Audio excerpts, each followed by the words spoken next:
الحمدللہ رب العالمین والصلاة والسلام علی رسول اللہ وعلی آلہ وصحبہ اجمعین، اما بعد فاعوذ باللہ من الشیطان الرجیم، بسم اللہ الرحمن الرحیم۔ رب اشرح لی صدری ویسر لی امری واحلل عقدۃ من لسانی یفقہوا قولی۔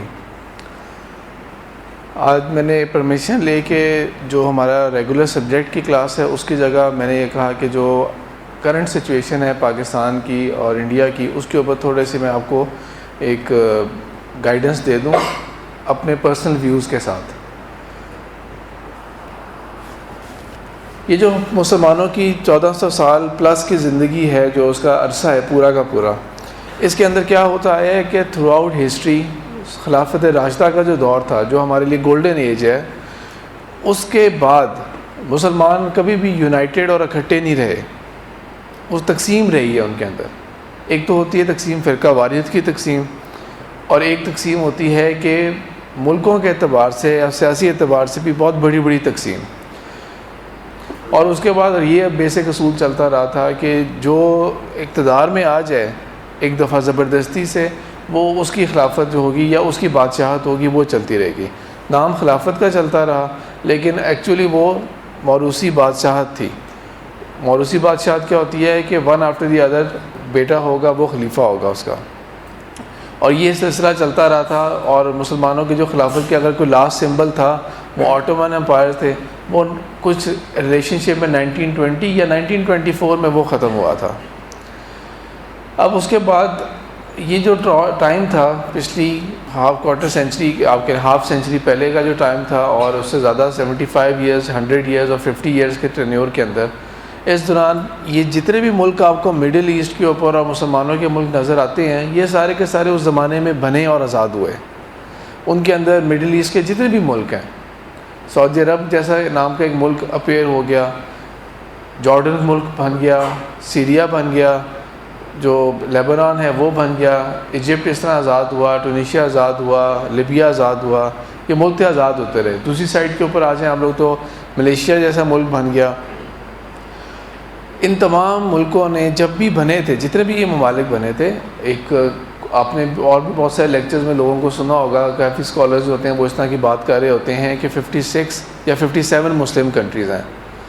تو جتنی بھی مسلم کنٹریز بنی تھیں، ان میں سے تھرو آؤٹ ہسٹری کبھی اس طرح نہیں ہوا۔ فار دا فرسٹ ٹائم یہ ہوا تھا کہ ایک ملک بنا جو بنا ہے صرف اسلام کے نام کے اوپر۔ اس میں کوئی نسل کا عمل دخل نہیں تھا کہ یہ نسل اس کو یہاں پہ آباد ہوگی، یا کوئی علاقے کے ساتھ کوئی خاص نہیں تھا۔ کبھی اس علاقے کے اوپر، جس کو آج ہم پاکستان کہتے ہیں، اس کے اوپر کبھی کوئی کسی اور نام کا ملک نہیں تھا۔ ملیشیا نے اگر آزادی حاصل کی تھی تو انہوں نے ملے نیشنلزم کے نام کے اوپر کی تھی کہ ہم ملے قوم ہیں اور یہ ہماری سرزمین ہے، ہم نے یہاں پہ آزادی حاصل کر لی ہے۔ میجورٹی مسلم ضرور ہیں۔ پاکستان جہاں پہ بنا ہے، پاکستان نام کا تو کوئی اور ملک کبھی تھا ہی نہیں، اس خطے میں الگ سے کوئی ملک تھا ہی نہیں۔ یہ بالکل ایک نئی چیز کرافٹ آؤٹ ہوئی تھی، اور کسی نسل کی بنیاد کے اوپر بھی نہیں تھی۔ کئی یہاں پہ قومیں جو تھیں وہ مل کے تھیں، جو واحد یونائٹنگ چیز تھی وہ کیا تھی؟ صرف اسلام تھی۔ کہیں تاریخ میں اس طرح نہیں ہوا، پوری اسلامک ہسٹری کے اندر کبھی نہیں ہوا۔ دنیا کی تاریخ کے اندر بھی سب سے پہلی دفعہ یہی ہوا کہ ایک ملک بنا جو صرف اسلام کے نام کے اوپر تھا اور ڈکلیئرڈ اس کا گول تھا۔ باقی جو ملک جتنے بھی بنے، یا تو وہ بادشاہت کا نظام ان کے اوپر چلتا رہا، ایک فرقہ ان کا ہوگا جو حاوی ہوگا اس کے اوپر، یہ فرقہ، یہ مسلک یہاں چلتا ہے۔ دوسری چیز جو اللہ تعالیٰ نے اسپیشل یہاں پہ کی تھی کہ پاکستان جب بنا تو کسی فرقے کی بنیاد پہ نہیں بنا۔ نمبر 1 چیز میں نے کیا بولی؟ اسلام کے نام پہ بنا۔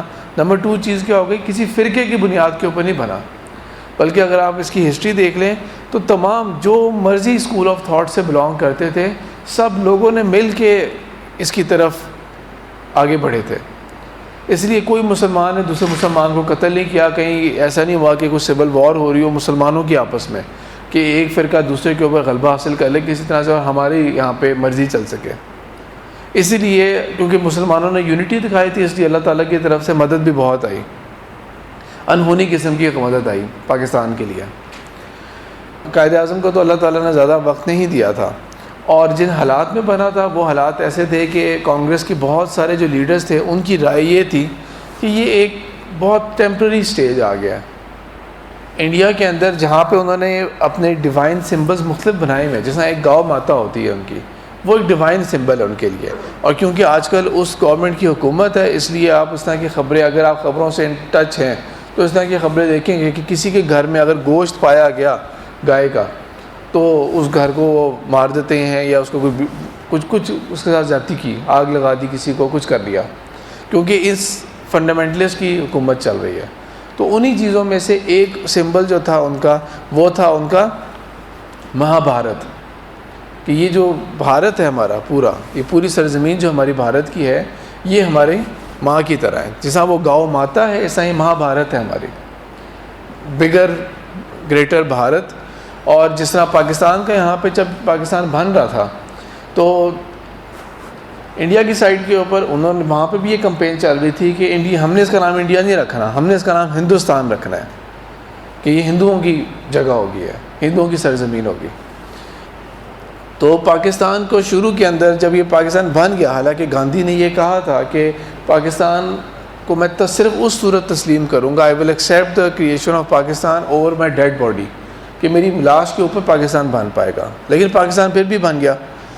اور نہرو نے اور بہت سارے اور لیڈرز نے یہ بولے تھے، الفاظ یہ والے بولے تھے کہ یہ ایک وقتی سٹیج ہے، چند دن کی بات ہے، یہ واپس لوٹ کے آئیں گے ہمارے پاس. ان لوگوں سے ملک ہی نہیں چلنا، ان لوگوں سے کہاں سلسلہ آگے چل ہی نہیں سکے گا، اور یہ یقیناً ہمارے پاس واپس آ جائیں گے، مڑ کے واپس آ جائیں گے ہمارے پاس. اور اسی ٹائم کے اوپر کیا ہوا تھا کہ کانگریس پارٹی کے جو لیڈر ہوتے تھے، خان عبدالغفار خان، جو سرحد کے اندر ہوتے تھے، جب انہوں نے ریفرینڈم کروانا کی کوشش کی اور یہ دیکھا کہ بہت ریئر چانس ہے کہ ہم لوگ سرحد جو ہے وہ انڈیا کے ساتھ یا ہندوستان کے ساتھ مل جائے گا، اور یہ تو ہمیں صرف یہی نظر آ رہا ہے کہ پاکستان کے ساتھ ملے گا. تو انہوں نے ایک اور چال چلی. انہوں نے چال کیا چلی کہ وہ گئے افغانستان میں، اور وہاں جا کے کابل میں جا کے انہوں نے اس چیز کا شوشہ چھیڑنے کی کوشش کی کہ ہم لوگ پختونستان کا نعرہ لگاتے ہیں، تاکہ افغانستان کے ساتھ یہ آ کے جو پاکستان کا سارا جو سرحدی علاقہ جو ہے، ہزارہ والا ایریا، اس چیز کو چھوڑ کے یہ سارا یہ پختونستان، ہم اس افغانستان میں چلے جائیں کہ پاکستان میں رہنا ہمیں گوارا نہیں ہے. اور پاکستان سے اتنی زیادہ وہ یہ تھی کہ جب وہ مرے بھی تو انہوں نے یہاں پہ دفن ہونا پسند نہیں کیا کہ میں یہاں دفن ہوں. تو تب یہ چیز لگائی تھی. لیکن اس وقت جذبات اتنے پیور تھے کہ جو اب لوگ پختونستان کے نعرے لگاتے ہیں اور اپنے صوبے کا نام اس نام پہ رکھنے کی خواہش کا اظہار کیا، تب ریفرینڈم کے اندر یہ تین آپشنز ایڈ ہوئے تھے. وہ واحد علاقہ تھا جہاں پہ آپشن 3 تھے. نسل پرستی اور قوم پرستی اور یہ سے ساری چیزیں تھیں نا، ان سب چیزوں کی بچت کے باوجود پاکستان جو تھا وہ بن گیا. اللہ تعالیٰ کی طرف سے دوسری چیز کیا ہوئی کہ ہمارے جو لیڈر تھے قائد اعظم، ان کو اللہ تعالیٰ نے مہلت بہت کم دی، وہ جلد فوت ہو گئے. دوسرا کیا ہوا ہمارے ساتھ ٹریجڈی کیا ہو گئی کہ ان کے جو رائٹ ہینڈ، جن کو وہ اپنا رائٹ ہینڈ کہتے تھے، لیاقت علی خان، جن کے بارے میں یہ ہے کہ جب وہ بنے تھے پرائم منسٹر بنے تھے پاکستان کے، تو انہوں نے ایک پہلے یہاں کے کیا نام تھا، آل انڈیا مسلم لیگ. جب پاکستان بن گیا تو کیا نام اس کا رہ گیا، آل انڈیا ہٹ گیا اس کا نام، اور اس کا نام مسلم لیگ رہ گیا. تو انہوں نے ایک پروجیکٹ کے اوپر پاکستان کے اندر ایک پاکستان کے نیشنل تھے جو کہ یہاں سے تعلق نہیں رکھتے تھے، محمد اسد، جو آسٹریا کے تھے، اصل میں اس نسل کے تھے ہی نہیں، اردو بولنا ہی نہیں جانتے تھے، لیکن جب پاکستان بنا تھا تو وہ ادھر آ گئے تھے اور اس تحریک کے اندر شامل ہوئے تھے. تو لیاقت علی خان نے کیا کیا تھا کہ ان کو مسلم کنٹریز کی طرف بھیجنا شروع کر دیا تھا، اور پلان کیا بنا کے بھیجا تھا، یونائٹڈ مسلم لیگ. ابھی کیا تھا، پہلے لوکل ہماری مسلم لیگ ہے، اب کیا ہوگا، ہمارا یونائٹڈ مسلم لیگ ہوگی کہ پوری جو مسلم امت جو ہے ہم اس کو، وہ چیز تو بہت مشکل ہوگی آج کل کے حساب سے، وہ چیز بہت مشکل ہے کہ سب ملک اس پہ اتفاق کر لیں کہ ہم ایک ملک بن جاتے ہیں وغیرہ، وہ چیز بہت مشکل ہے. لیکن ایک کامن فرنٹ کے اوپر اگر ہم آ جائیں تو یونائٹڈ مسلم لیگ کے نام کے اوپر ان کو مختلف ملکوں میں بھیجا تھا، ڈپینڈنگ آن جو ملک بہت سیکولر مائنڈڈ تھے اور سیکولر نظریات کے ساتھ وہ آزاد ہوئے تھے، انہوں نے اس کو پسند نہیں کیا. اور یہ بھی کہ پاکستان کی کیا حیثیت ہے اور ہم ان کے ساتھ کیوں الائنس کریں، ہم اپنی ریجنل الائنس کریں گے، ہمارے پاس یو این او کا آپشن ہے، ہم یو این او کے پاس جائیں گے، ہم ان چیزوں کو آپٹ کریں گے. پاکستان کی کیا حیثیت ہے، ہم ان کے ساتھ کیوں آپٹ کریں. لیکن کچھ ملک ایسے بھی تھے جو جانتے تھے کہ جنہوں نے آگے سے یہ کہا، اس کی ڈیٹیلز میں نہیں ابھی جاؤں گا، کہ انہوں نے آگے سے محمد اسد کو یہی جواب دیا تھا کہ ہمیں یقین تھا کہ اگلا سٹیپ پاکستان کا یہی ہوگا اور ہم آپ کو فل سپورٹ کریں گے. اور ان کی اپنے یہ چیزیں، اب تو ہمارے اپنا میڈیا جو ہے وہ اس چیز کو دبا رہا ہوتا ہے کہ نہیں پاکستان تو اسلام کے نام پہ نہیں بنا اور یہ صرف ایک آزادی کی تحریک تھی اور وغیرہ. مختلف مسلم ممالک کے لیڈرز نے یہ کہا تھا کہ جن کو اپنی بادشاہت کا خوف نہیں تھا کہ ہمیں یقین تھا کہ پاکستان نے جب بننا ہے تو اگلا سٹیپ یہ ہوگا اور بالکل ہم اس کے اندر آپ کے ساتھ تعاون کریں گے. اور اس کے ساتھ ساتھ یہ بھی ہوا تھا کہ جب لیاقت علی خان کو بلایا گیا تھا امریکہ، جب وہ فرسٹ ٹرپ کیا تھا انہوں نے، تو ایک پوری بک ہے جس کے اندر ان کے سارے اسپیچز موجود ہیں. تو اس کے اندر کیا ہوا تھا کہ امریکن جوئش کونسل جو ہے انہوں نے لیاقت علی خان کو ایک انوائٹ کیا تھا ایک ڈنر کے اوپر. امریکہ کے اندر اسرائیل سے زیادہ جیوز ہیں، امریکہ کے اندر اسرائیل سے زیادہ جیوز ہیں اور زیادہ انفلوئنشیل بہت ہیں، بہت انفلوئنشیل ہیں. لیکن ان کی گرپ اتنی پاورفل ہے، اتنی اسٹرانگ گرپ ہے ان کی، کہ ابھی جو اسرائیل کے پریزیڈنٹ کی ڈیتھ ہوئی ہے اور کل ان کا فیونرل ہوا تھا، تو کل جا کے ذرا تصویریں دیکھیں آپ، وہاں پہ سارے ورلڈ لیڈرز پہنچے ہوئے ہیں، سارے ورلڈ لیڈرز. ان کے اندر نا جو آرتھوڈاکس ہوتے ہیں، جو بہت زیادہ روایت پسند ہوتے ہیں، جو ٹپیکل ہوں گے، ان کا جو ڈریس اپ ہوتا ہے وہ اسی طرح ہی بڑی داڑھی رکھتے ہیں جس طرح عام طور پہ مسلمان رکھتے ہیں. ہاں فرق کیا ہے کہ وہ مونچھیں نہیں تراشتے، ان کی مونچھیں بھی تھوڑی بڑی ہوتی ہیں. ہیٹ پہنتے ہیں بلیک کلر کی، بلیک کلر کا کوٹ ہوتا ہے، سائڈوں کے اوپر نا دو انہوں نے اپنے بال رکھے ہوتے ہیں چوٹیا کی فارم کے اندر. یہ آرتھوڈاکس ٹپیکل جو ہوتے ہیں ان کا ہی ہوتا ہے. لیکن بہرحال جس طرح مثال کے طور پہ یہ جو ٹوپی ہے جو آپ لوگوں نے کچھ نے پہنی ہوئی ہے، یہ ایک طرح کا آپ سمجھ لیں کہ جس کو دیکھ کے پہچان ہوتی ہے کہ یہ کوئی مسلمان ہوگا، کیونکہ ٹوپیاں تو ہر کوئی پہن رہا ہوتا ہے، بہت مذاہب کے لوگ پہن رہے ہوتے ہیں، لیکن یہ اس کا تعلق اسلام کے ساتھ ہو گیا. تو جو جیوز ہوتے ہیں نا، ان کی جو بہت زیادہ اس طرح نہیں آرتھوڈاکس نہیں ہے، وہ اپنے اگر ریلیجن کسی گیدرنگ میں بیٹھتے ہیں نا، تو وہ جب ٹوپی پہنتے ہیں تو اس کو بولتے ہیں کپا بولتے ہیں. چھوٹی سی ٹوپی ہوتی ہے، بالکل چھوٹے سائز کی ہوتی ہے، ادھر پہنتے ہیں وہ چھوٹے سے سائز کی ہوتی ہے. عام طور پہ وہ بلیک کلر کی ہوگی، ورنہ وہ کوئی اور کلر کی بھی ہو سکتی ہے. اب آپ ذرا تصویر اگر دیکھیں اور جنرل نالج اپنا ایکسپینڈ کریں، اس میں بل کلنٹن بھی پہنچے ہوئے ہیں وہاں پہ براک اوباما بھی پہنچے ہوئے ہیں، وہاں پہ ٹونی بلیئر بھی پہنچے ہوئے ہیں، وہاں پہ دنیا کے جتنے لیڈرز ہیں وہ پہنچے ہوئے ہیں. آپ کو ہر بندہ جو ہوگا وہ آپ کو نظر آئے گا کہ انہوں نے نا جوڈیزم کے ساتھ سالیڈیرٹی کے ساتھ، اسرائیل کو سالیڈیرٹی شو کرنے کے لیے، یہودیوں کو اپنی حمایت دکھانے کے لیے ہر ایک نے وہ ٹوپی پہنی ہوئی ہے، ہر ایک نے وہ ٹوپی پہنی ہوگی، کپا جسے بولتے ہیں. اور کچھ نے تو ایون جو اسرائیل کے فلیگ والی پہنی ہوگی. تصویر اگر آپ ان کو دیکھ لیں تو وہ بہت انفلوئنشیل ہیں. آبادی میں کم ہے لیکن پورا جو نیو یارک ہے اور پورا مینہٹن اور یہ وال اسٹریٹ اور جتنے بھی اسٹاک مارکیٹس ہیں وغیرہ، یہ سب کے اندر بھرے ہوئے ہیں. وہ میڈیا انڈسٹری کے اندر بھرے ہوئے ہیں، ہالی ووڈ کے ایکٹر ایکٹریسز جو مرضی ہوں، لیکن پروڈیوسرز جو ہوں گے وہ سارے کے سارے وہ یہی ہوں گے، جوز ہوں گے. بینکس کے اندر سب لوگ یہ گھسے ہوئے ہیں، تو بہت انفلوئنشیل ہے. تو لیاقت علی خان کو انہوں نے ایک ڈنر پہ انوائٹ کیا، دعوت پہ انوائٹ کیا. کسی یہودی کی دعوت پہ ایکسیپٹ کرنا چاہیے تھا انہیں. اچھا، کیا رسول اللہ صلی اللہ علیہ وسلم کو کسی یہودی نے دعوت پہ نہیں بلایا تھا؟ کیا وہ واقعہ نہیں ہوا تھا کہ آپ صلی اللہ علیہ وسلم نے گوشت کھایا تھا، اس میں زہر ملایا ہوا تھا؟ ٹھیک ہے، دعوت پہ جانے کا کوئی مسئلہ نہیں ہے، دعوت کسی کی ایکسیپٹ کرنے میں کوئی مسئلہ نہیں ہے. تو یہ میں کیوں اگزامپل بیچ میں دے رہا ہوں، تاکہ جو زمانے کے ساتھ ساتھ ہمارے زوال کے ساتھ ساتھ جو سوچ کا بھی زوال آ گیا نا، جس کے اندر تنگ نظری ہے بہت زیادہ، اس چیز سے نکلیں، تنگ نظری سے نکلیں. آپ مثال کے طور پہ آپ کو کوئی نان مسلم بلاتا ہے، وہ اہل کتاب نہیں بھی ہے، کھانے کے اوپر بلاتا، آپ اس کے گھر جا کے کھانا کھا سکتے ہیں. سارا مسئلہ کس چیز کا ہے؟ کھانے میں بس شراب نہ ملائی ہو جس طرح ونیگر کی جگہ وہ یوز کرتے ہیں، اور گوشت جو ہے وہ نہ ہو ان کا. مثال کے طور پہ آپ کو بلا رہا ہے کوئی اور اس نے چاول پکائے ہوئے ہیں تو کوئی مسئلہ نہیں ہے، آپ بسم اللہ پڑھیں اور چاول کھائیں. دال پکائی ہوئی ہے، اس نے سبزی پکائی ہوئی ہے، آپ بسم اللہ پڑھیں اور کھانا کھائیں. سارا جو حلال حرام کا ہے وہ گوشت کے اوپر ہے. تنگ نظری جو ہے نا، یہ جو ایکسٹریمزم جسے کہتے ہیں، یہ اس سے نکلیں. فنڈامنٹلزم کہہ لیں، جو مرضی نام لے لیں، اس سے نکلیں. رسول اللہ صلی اللہ علیہ وسلم نے بھی دعوت قبول کی تھی، کوئی مسئلہ نہیں. لیاقت علی خان نے بھی دعوت قبول کی، اور وہاں جا کے انہوں نے کیا کر دیا، کیونکہ برٹن نے کیا کیا تھا کہ انڈیا کے حوالے کر کے پیسے، اور خود سائڈ پہ ہوگا کہ آپ لوگ تقسیم کر لینا. انڈیا نے کہاں پاکستان کو پیسے دینے تھے؟ پاکستان کے تو بہت برے حالات ہوئے ہوئے تھے اس وقت. بلکہ یہ حالات ہوئے ہوئے تھے کہ قائد اعظم کو جب حیدرآباد کا جو نواب تھا ان کو ریکویسٹ کرنی پڑی تھی کہ آپ پلیز کچھ پیسے جو ہیں وہ یہاں پہ جمع کرا دیں, آپ کے نام کے اوپر وہ جمع ہوں گے, کریڈٹ آپ کو جائے گا تاکہ ہم ملک چلا سکیں, ہم لوگوں کو تنخواہیں دے سکیں. حیدرآباد کے نواب نے انکار کر دیا کہ میں کیوں دوں پیسے. پھر قائد اعظم کے ایک دوست ہوتے تھے, انہوں نے قائد اعظم نے ان کو ریکویسٹ کی کہ آپ ہمارے بہت بڑے مسئلے ہیں, آپ پلیز آئیں ملنے کے لیے.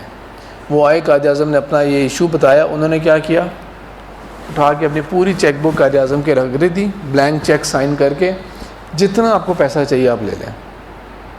تو اس سے قائد اعظم نے پیسے لیے, اسٹیٹ بینک میں ڈالے اور وہاں سے لوگوں کو تنخواہیں دیں تاکہ ملک تو کچھ آگے چل سکے, کچھ آگے بات تو بنے. بالکل اسٹیگننٹ ہو گیا. تو اس طرح پاکستان بالکل کرپل ہو کے بیٹھا ہوا تھا. شروع کے ابتدائی سالوں میں کیا ہوتا تھا کہ پاکستان کے دریاؤں کے نام پتہ ہیں آپ کو؟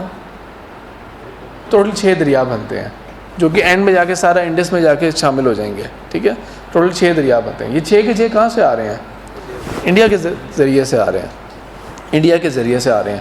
اور جس نے جب یہ انگریزوں نے تقسیم کی تھی تو انہوں نے کیا کیا تھا, پورے پنجاب کو کیوں تقسیم کرنا تھا, اور جس بندے کو لائے تھے انگلینڈ سے, اس بندے نے پہلی دفعہ ہندوستان آیا تھا. اس نے کیا کیا, آپ پاکستان کی اگر وہ تصویر دیکھیں نا, میپ دیکھیں, تو پنجاب کی جو سائڈ ہے نا وہ صرف ایک زگ زیگ لائن ہے تھرو آؤٹ, اوپر سے لے کے نیچے تک نا, جہاں تک وہ سندھ کی چونچ سے نکل آئے گی, تھرو آؤٹ ایک زگ زیگ لائن ہے. اس نے کچھ تقسیم کرنا ہے, مسئلہ ہی کوئی نہیں ہے. فٹے کی طرح جیسے لائن ہی کھینچتے ہیں, اس نے بس اس کی جگہ نا زگ زیگ لائن کر دی. اور شروع کے اندر لاہور انڈیا کے اندر شامل ہوا تھا, تو اس طرح تقسیم کر دی تھی. دریاؤں کا کیا حساب تھا, انڈیا نے پلان کیا کر لیا تھا کہ پاکستان کا پانی روک لیں گے, اور شروع کے چند سالوں میں پاکستان کو ہر سال انڈیا کو پیسے دینے پڑ رہے تھے کہ پانی آپ ہمیں آنے دیں, ہمارے پاس پانی. انڈیا کو ضرورت نہیں تھی پانی کی, ان کے پاس آلریڈی پانی تھا. جو انگریزوں نے کنال سسٹم بنایا ہوا تھا, وہ اس کے ذریعے, جس طرح پاکستان میں بھی کنال سسٹم کے ذریعے پانی پہنچ رہے کھیتوں تک, اس طرح انڈیا کے اندر بھی ہو رہا تھا. ان کو ضرورت نہیں تھی, پاکستان کے لیے کرنے کے لیے انہوں نے یہ کیا تھا. تو بہت برے حالات تھے. تو لیاقت علی خان کو اس طرح جب بلایا گیا تھا وہاں پر, اور جو جوئش کمیونٹی تھی, انہوں نے کیا کیا, کیونکہ ابھی 1 سال یا 1.5 سال پہلے اسرائیل کا ملک بنا تھا, اور بہت ظلم کے ساتھ بنا تھا. کم سے کم 7 لاکھ جو فلسطینی تھے ان کو نکال دیا گیا تھا, باہر پھینک دیا گیا تھا انہیں.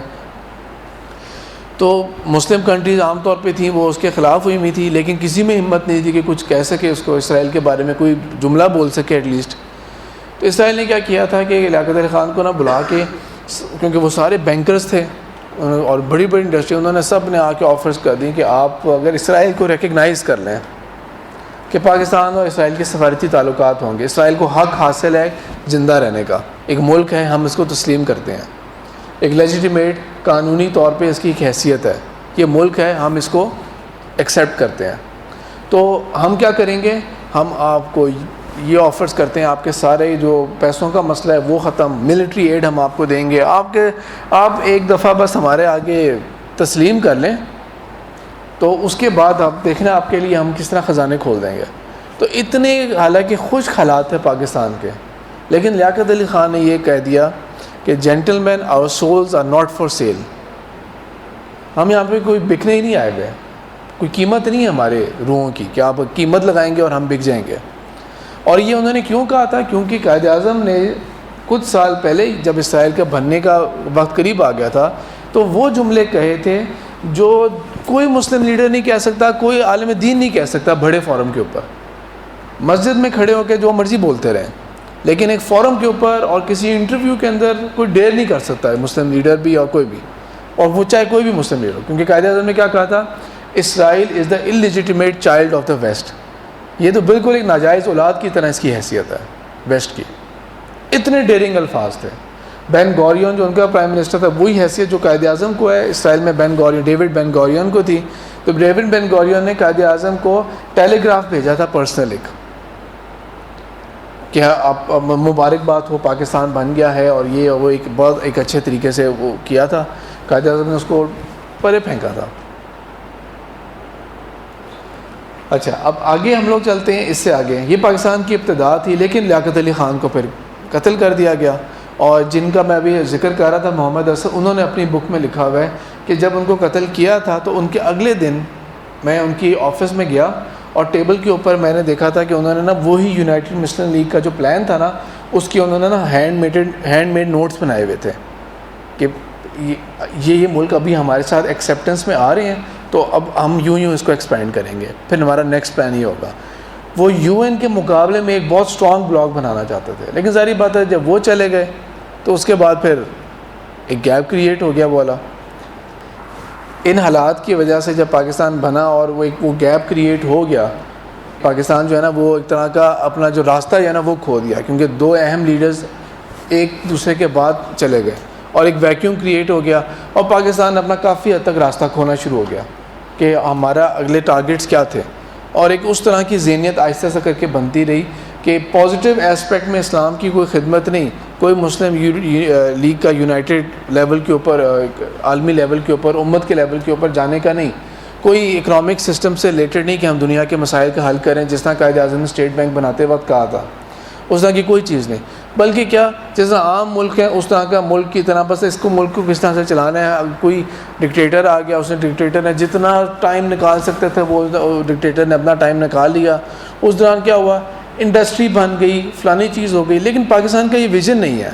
پاکستان ان مقصد کے لیے نہیں بنا. پاکستان اس لیے نہیں بنا کہ ہماری ورلڈ کپ کی ٹیم، جو کرکٹ کی ٹیم ہے وہ ورلڈ کپ جیت کے آئے، ہاکی کی ٹیم جیت کے آئے، پاکستان کا پرچم جو ہے وہ سب سے اچھا ہو. اور جس طرح ہندوستان نے جو اقبال کے ایک ینگ ٹائم کے اندر ایک نظم تھی، تو ہندوستان نے اس کو اپنی نظم بنائی ہوئی ہے، پکی نظم بنائی ہوئی ہے. وہ ابھی بھی اس کو مختلف اوکیزنس کے اوپر کرتے ہیں. بالی ووڈ کی کئی موویز میں ابھی بھی اگر وہ کوئی ترانے وغیرہ کر رہے ہیں، خاص طور پہ بچوں کے پروگرام، اگر بچوں کا کوئی سین دکھائیں، کوئی بچہ کر رہے ہیں تو وہ اس کو کرتے ہیں، سارے جہاں سے اچھا ہندوستان ہمارا، ہم بلبلیں ہیں اس کی، یہ گلستاں ہمارا. یہ پاکستان اس ویژن کے ساتھ تھا ہی نہیں سرے سے. پاکستان تو بنا ہی کیا تھا کہ ہمیں ایک ایسی لیبارٹری چاہیے جہاں پہ ہم نے اسلام کے اصولوں کو ماڈرن لائنز کے اوپر پریکٹس کرنا ہے، کیونکہ اسلام کی فقہ کی بہت ساری چیزیں ایسی ہیں جو کہ آؤٹ ڈیٹڈ ہو گئی ہیں. ان کی بہت ساری چیزیں جو ہیں ان کو ماڈرن لائنز پہ لانے کی ضرورت ہے. ایک ایسا ملک جو کہ ماڈرن بھی ہو، ہر اعتبار سے لیڈ کرنے والا بھی ہو، اور 100% اسلامک بھی ہو. ایک ایسا ملک ہمیں چاہیے. تو راستہ اس طرح کر کے نا آپ سمجھ رہے ہیں کہ بالکل لاسٹ ہو گیا. پازیٹیو جذبہ اسلام کا وہ ختم ہونا شروع ہو گیا، بالکل ختم ہونا شروع ہو گیا. نیگیٹو جذبہ جاری رہا. وہ کیا تھا؟ انڈیا کا خوف، کہ انڈیا ایک طاقت بنتی جا رہی ہے اور انڈیا کا ایک خواب ہے. وہ کیا ہے؟ انڈیا کے اندر ایک پارٹی ہے، وہ اس زمانے سے چلی آ رہی ہے، اس کا نام ہے RSS. اس نے پہلے کیا کیا تھا؟ RSS نے جب یہ بنی تھی تو اس نے کیا کیا تھا کہ جتنے بھی علاقوں کے اندر ہندو ذات لوگ جو کہ مسلمان ہو گئے تھے نا، چاہے وہ نیچ ذات تھے یا اون ذات تھے، ہم نے ان کو واپس کلیم بیک کرنا ہے. یا انگریزوں کے اندر رہتے ہوئے کوئی کرسچن ہو گیا تھا، کیونکہ انگریزوں کے ہاں جو کرسچن ہوئے تھے وہ آئیڈیالوجی کی وجہ سے نہیں ہوئے تھے. وہ کس وجہ سے ہوئے تھے کہ انگریز پھر آگے سے بینیفٹس دیتا تھا انہیں، ان کو بینیفٹس ملتے تھے اس کی وجہ سے. تو وہ ہو گئے، ہم نے ان کو ریکلیم کرنا ہے. تو یہ بہت وائلنٹ موومنٹ تھی. تو پاکستان کے اندر اور انڈیا کے اندر، اس علاقے کے اندر ایک جماعت ہے جس کا نام ہے تبلیغی جماعت. اصل میں جب یہ بنی تھی، مولانا الیاس نے جب بنائی تھی، دارالعلوم دیوبند کے وہ پڑھے ہوئے تھے اور انہوں نے بنائی تھی، تو انہوں نے اس کا نام تبلیغی جماعت نہیں رکھا تھا. یہ صرف ایک ایفرٹ کی تھی کہ مسلمانوں کو بنیاد تو اسلام کی صحیح طرح آتی ہو، کیونکہ حکومتی لیول کے اوپر مغلوں کے دور کے اندر اسلام کو پھیلانے کی، تعلیمات کی کوئی ایکٹیو کوشش نہیں ہوئی تھی. زیادہ تر جو اسلام پھیلا تھا وہ کن لوگوں کے ذریعے سے پھیلا تھا؟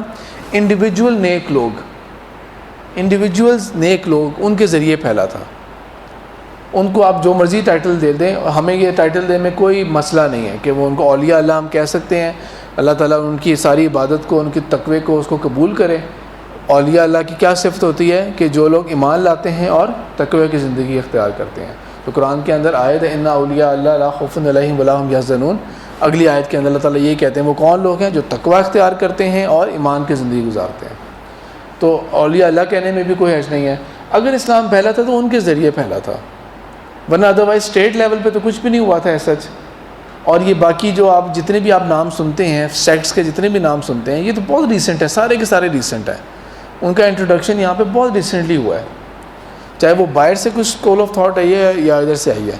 تو اس لیے انہوں نے، مولانا الیاس نے کیا کیا تھا کہ لوگوں کو سکھاتے تھے، 6 بنیادی چیزیں سکھائیں اور کہہ دیا آگے جا کے کسی اور کو سکھاؤ، پھر آگے جا کے کسی اور کو جا کے سکھاؤ. وہ اور بات ہے کہ اب اتنے سالوں کے بعد جا کے 80 سال کے قریب یا 70 سال ہونے کو آ گئے ہیں اور ابھی تک جو ہے نا وہ بیسکس کے اوپر پریچ کرنے پہ لگے ہوئے ہیں. ورنہ یہ بیسیکلی RSS موومنٹ کے جواب میں یہ ایک چیز تھی کہ مسلمانوں کو کم از کم بنیاد تو پکی ان کی جائے، ان کے اندر اہمیت تو ہو کہ کلمے کی کتنی اہمیت ہے، وہ نمازی تو ہو، نمازیں تو پڑھنی شروع کریں، ان کو بنیادی طہارت کے معاملات تو پتہ ہوں، ان کو یہ تو پتہ ہو کہ ہم نے کیا چیز کس طرح کرنی ہے. باقی لمبی بحث میں نہ پڑھیں. اور کیونکہ قرآن کے ترجمے اور یہ چیزیں بہت کم ہوتی تھیں اس زمانے میں، بہت زیادہ تر قرآن کیا ہوتا تھا، پر تلاوت کرتے رہو، فہم، معنی، گہرائی میں جانا یہ صرف علماء کی حد تک کا ایک کام ہوتا تھا. تو آر ایس ایس تحریک وہ بھی تھی جس نے گاندھی کو قتل کیا تھا. وہ آر ایس ایس کے ہی بندے تھے. تو یہ اس طرح کی وائلنٹ موومنٹ تھی. اور کیوں قتل کیا تھا؟ جب اس کو پکڑا گیا تو اس نے کیا کہا تھا؟ کہتا ہے اس نے کہا تھا، گاندھی کی بات کر رہے تھے وہ، کہ گاندھی نے یہ کہا تھا کہ پاکستان نہیں بننے دوں گا، اپنے لاش کے اوپر بننے دوں گا. پاکستان بن گیا اور یہ کیوں زندہ ہے ابھی تک. اور اس نے یہ بھی کہا تھا کورٹ کے اندر، تو اس نے یہ کہا تھا کہ میری خواہش یہ ہے کہ مجھے زندگیاں اور ملیں اور ہر جنم میں اسی کو قتل کروں. یعنی کہ اتنی نفرت، حالانکہ گاندھی بھی ہندو تھے اور آر ایس ایس بھی ہندو، اتنی نفرت. تو یہ آر ایس ایس کی جو موومنٹ ہے یہ تھرو آؤٹ چلتی رہی ہے، وائلنٹ موومنٹ رہی ہے. البتہ یہ جو ہے نا اب جا کے وہ حکومت کے اندر آ گئے ہیں. یہ تین پارٹیز کا اتحاد جو ہوا ہے نا، بی جے پی کا، آر ایس ایس کا اور شیو سینا کا، یہ تین موومنٹ جو ہیں ان کا یہ اتحاد ہے جو کہ ابھی حکومت کے اندر ہے. ان کا ایک پرانا خواب ہے، آر ایس ایس کا پرانا خواب کیا، اس کو وہ بولتے ہیں اکھنڈ بھارت. اس کا اگر آپ میپ دیکھیں کلاس کے بالکل اینڈ میں، اگر ٹائم بن گیا تو میں دکھا دوں گا، ورنہ بھی پروجیکٹر آن کریں اس میں ٹائم ویسٹ ہو جائے گا. میپ اگر آپ دیکھیں گے نا تو انہوں نے اورنج کلر کا ایک میپ بنایا ہوا ہے جو انڈیا کے اندر ہندوؤں کا رنگ ہے.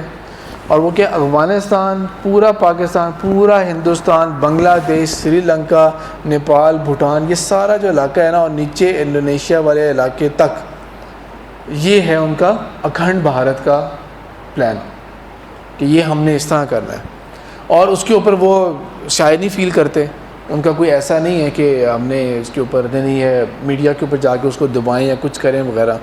مثال کے طور پہ آر ایس ایس کے جو اسپوک پرسن ہے، ان کا الجزیرہ ٹی وی کے اوپر ایک انٹرویو ہوا تھا یو کے آکسفورڈ یونین جو ہے اس کے اندر. تو مہدی حسن نام ہے جنہوں نے ان کا انٹرویو کیا تھا، آف کورس انگلش میں تھا سب کچھ. تو اس کے انٹرویو کے بالکل کلوز گئے، اینڈ میں انہوں نے کہا تھا پرابلی مہدی حسن جو ہیں وہ انڈیا سے ہی بلانگ کرتے ہیں، برٹش ویسے ادھر رہتے ہیں لیکن میرے خیال میں ان کی روٹس انڈیا کے ساتھ ہیں. تو انہوں نے یہ کہا تھا کہ many years ago I saw map of R S S in your office, in your head office, and I believe it was called Akhand Bharat. انہوں نے یہ کہا کہ there was no Pakistan, there was no Bangladesh. تو انہوں نے کہا کیا پلان کیا آپ کا؟ تو انہوں نے کہا کہ R S S believes and I being a member of R S S also believe that one day this all will be possible but not through war. ظاہر بات ہے انٹرویو دے رہے ہیں، but not through war, through popular consensus. Audience سارے ہنسنا شروع ہو گئے اس دوران کے اوپر. تو اس کے اوپر وہ شرم بھی نہیں محسوس کرتے کہ کہیں کہ ہم کوئی اس طرح کی چیز چاہتے ہیں، کچھ اس طرح کر کے ہے. تو یہ جو خوف تھا انڈیا کا، کہ انڈیا کا خواب ہے یہ کہ اس سے پاکستان کو ختم کر کے دوبارہ اپنے اندر جمع کر لینا ہے. اب اس کے ذریعے پاکستان اور انڈیا کی جو جنگیں ہوتی رہی ہیں کشمیر کی لائن کے اوپر، یہ ایک انگلینڈ نے جان کے ایک ایسا ان ریزالوڈ ایشو چھوڑ کے چلا گیا، فیصلہ نہیں کر کے گیا اس کے اوپر. انگلینڈ بہت کچھ چاہتا کر سکتا تھا، انڈیا کے پاس فورسز تھیں. جب 1857 کے اندر انہوں نے بغاوت ختم کی تھی تو پورا برٹش فلیٹ آ گیا تھا. بغاوت کس نے کی تھی؟ میوٹینی ہوئی تھی. جو ان کی آرمی تھی نا، کیا کرنل ہمارا، بریگیڈیئر ہمارا، میجر ہمارا، لیکن جو جوان ہوتے ہیں نا وہ سارے لوکلز تھے. ان میں سکھ بھی ہوں گے، اس میں ہندو بھی ہوں گے، اس کے اندر مسلمان بھی ہوں گے، ہر طرح کے ہوں گے وہ. تو وہ میوٹینی ہوئی تھی، سی پوائے میوٹینی بولتے ہیں. سی پوائے کا لفظ لوکل جو سپاہی جسے ہم کہتے ہیں اس کو انگلش میں وہ سی پوائے بنا دیا، سی پوائے میوٹینی. تو اب برٹش پورا فلیٹ آ گیا تھا بچانے کے لیے. جب پارٹیشن ہو رہی تھی انہوں نے بالکل میدان خالی چھوڑ دیا.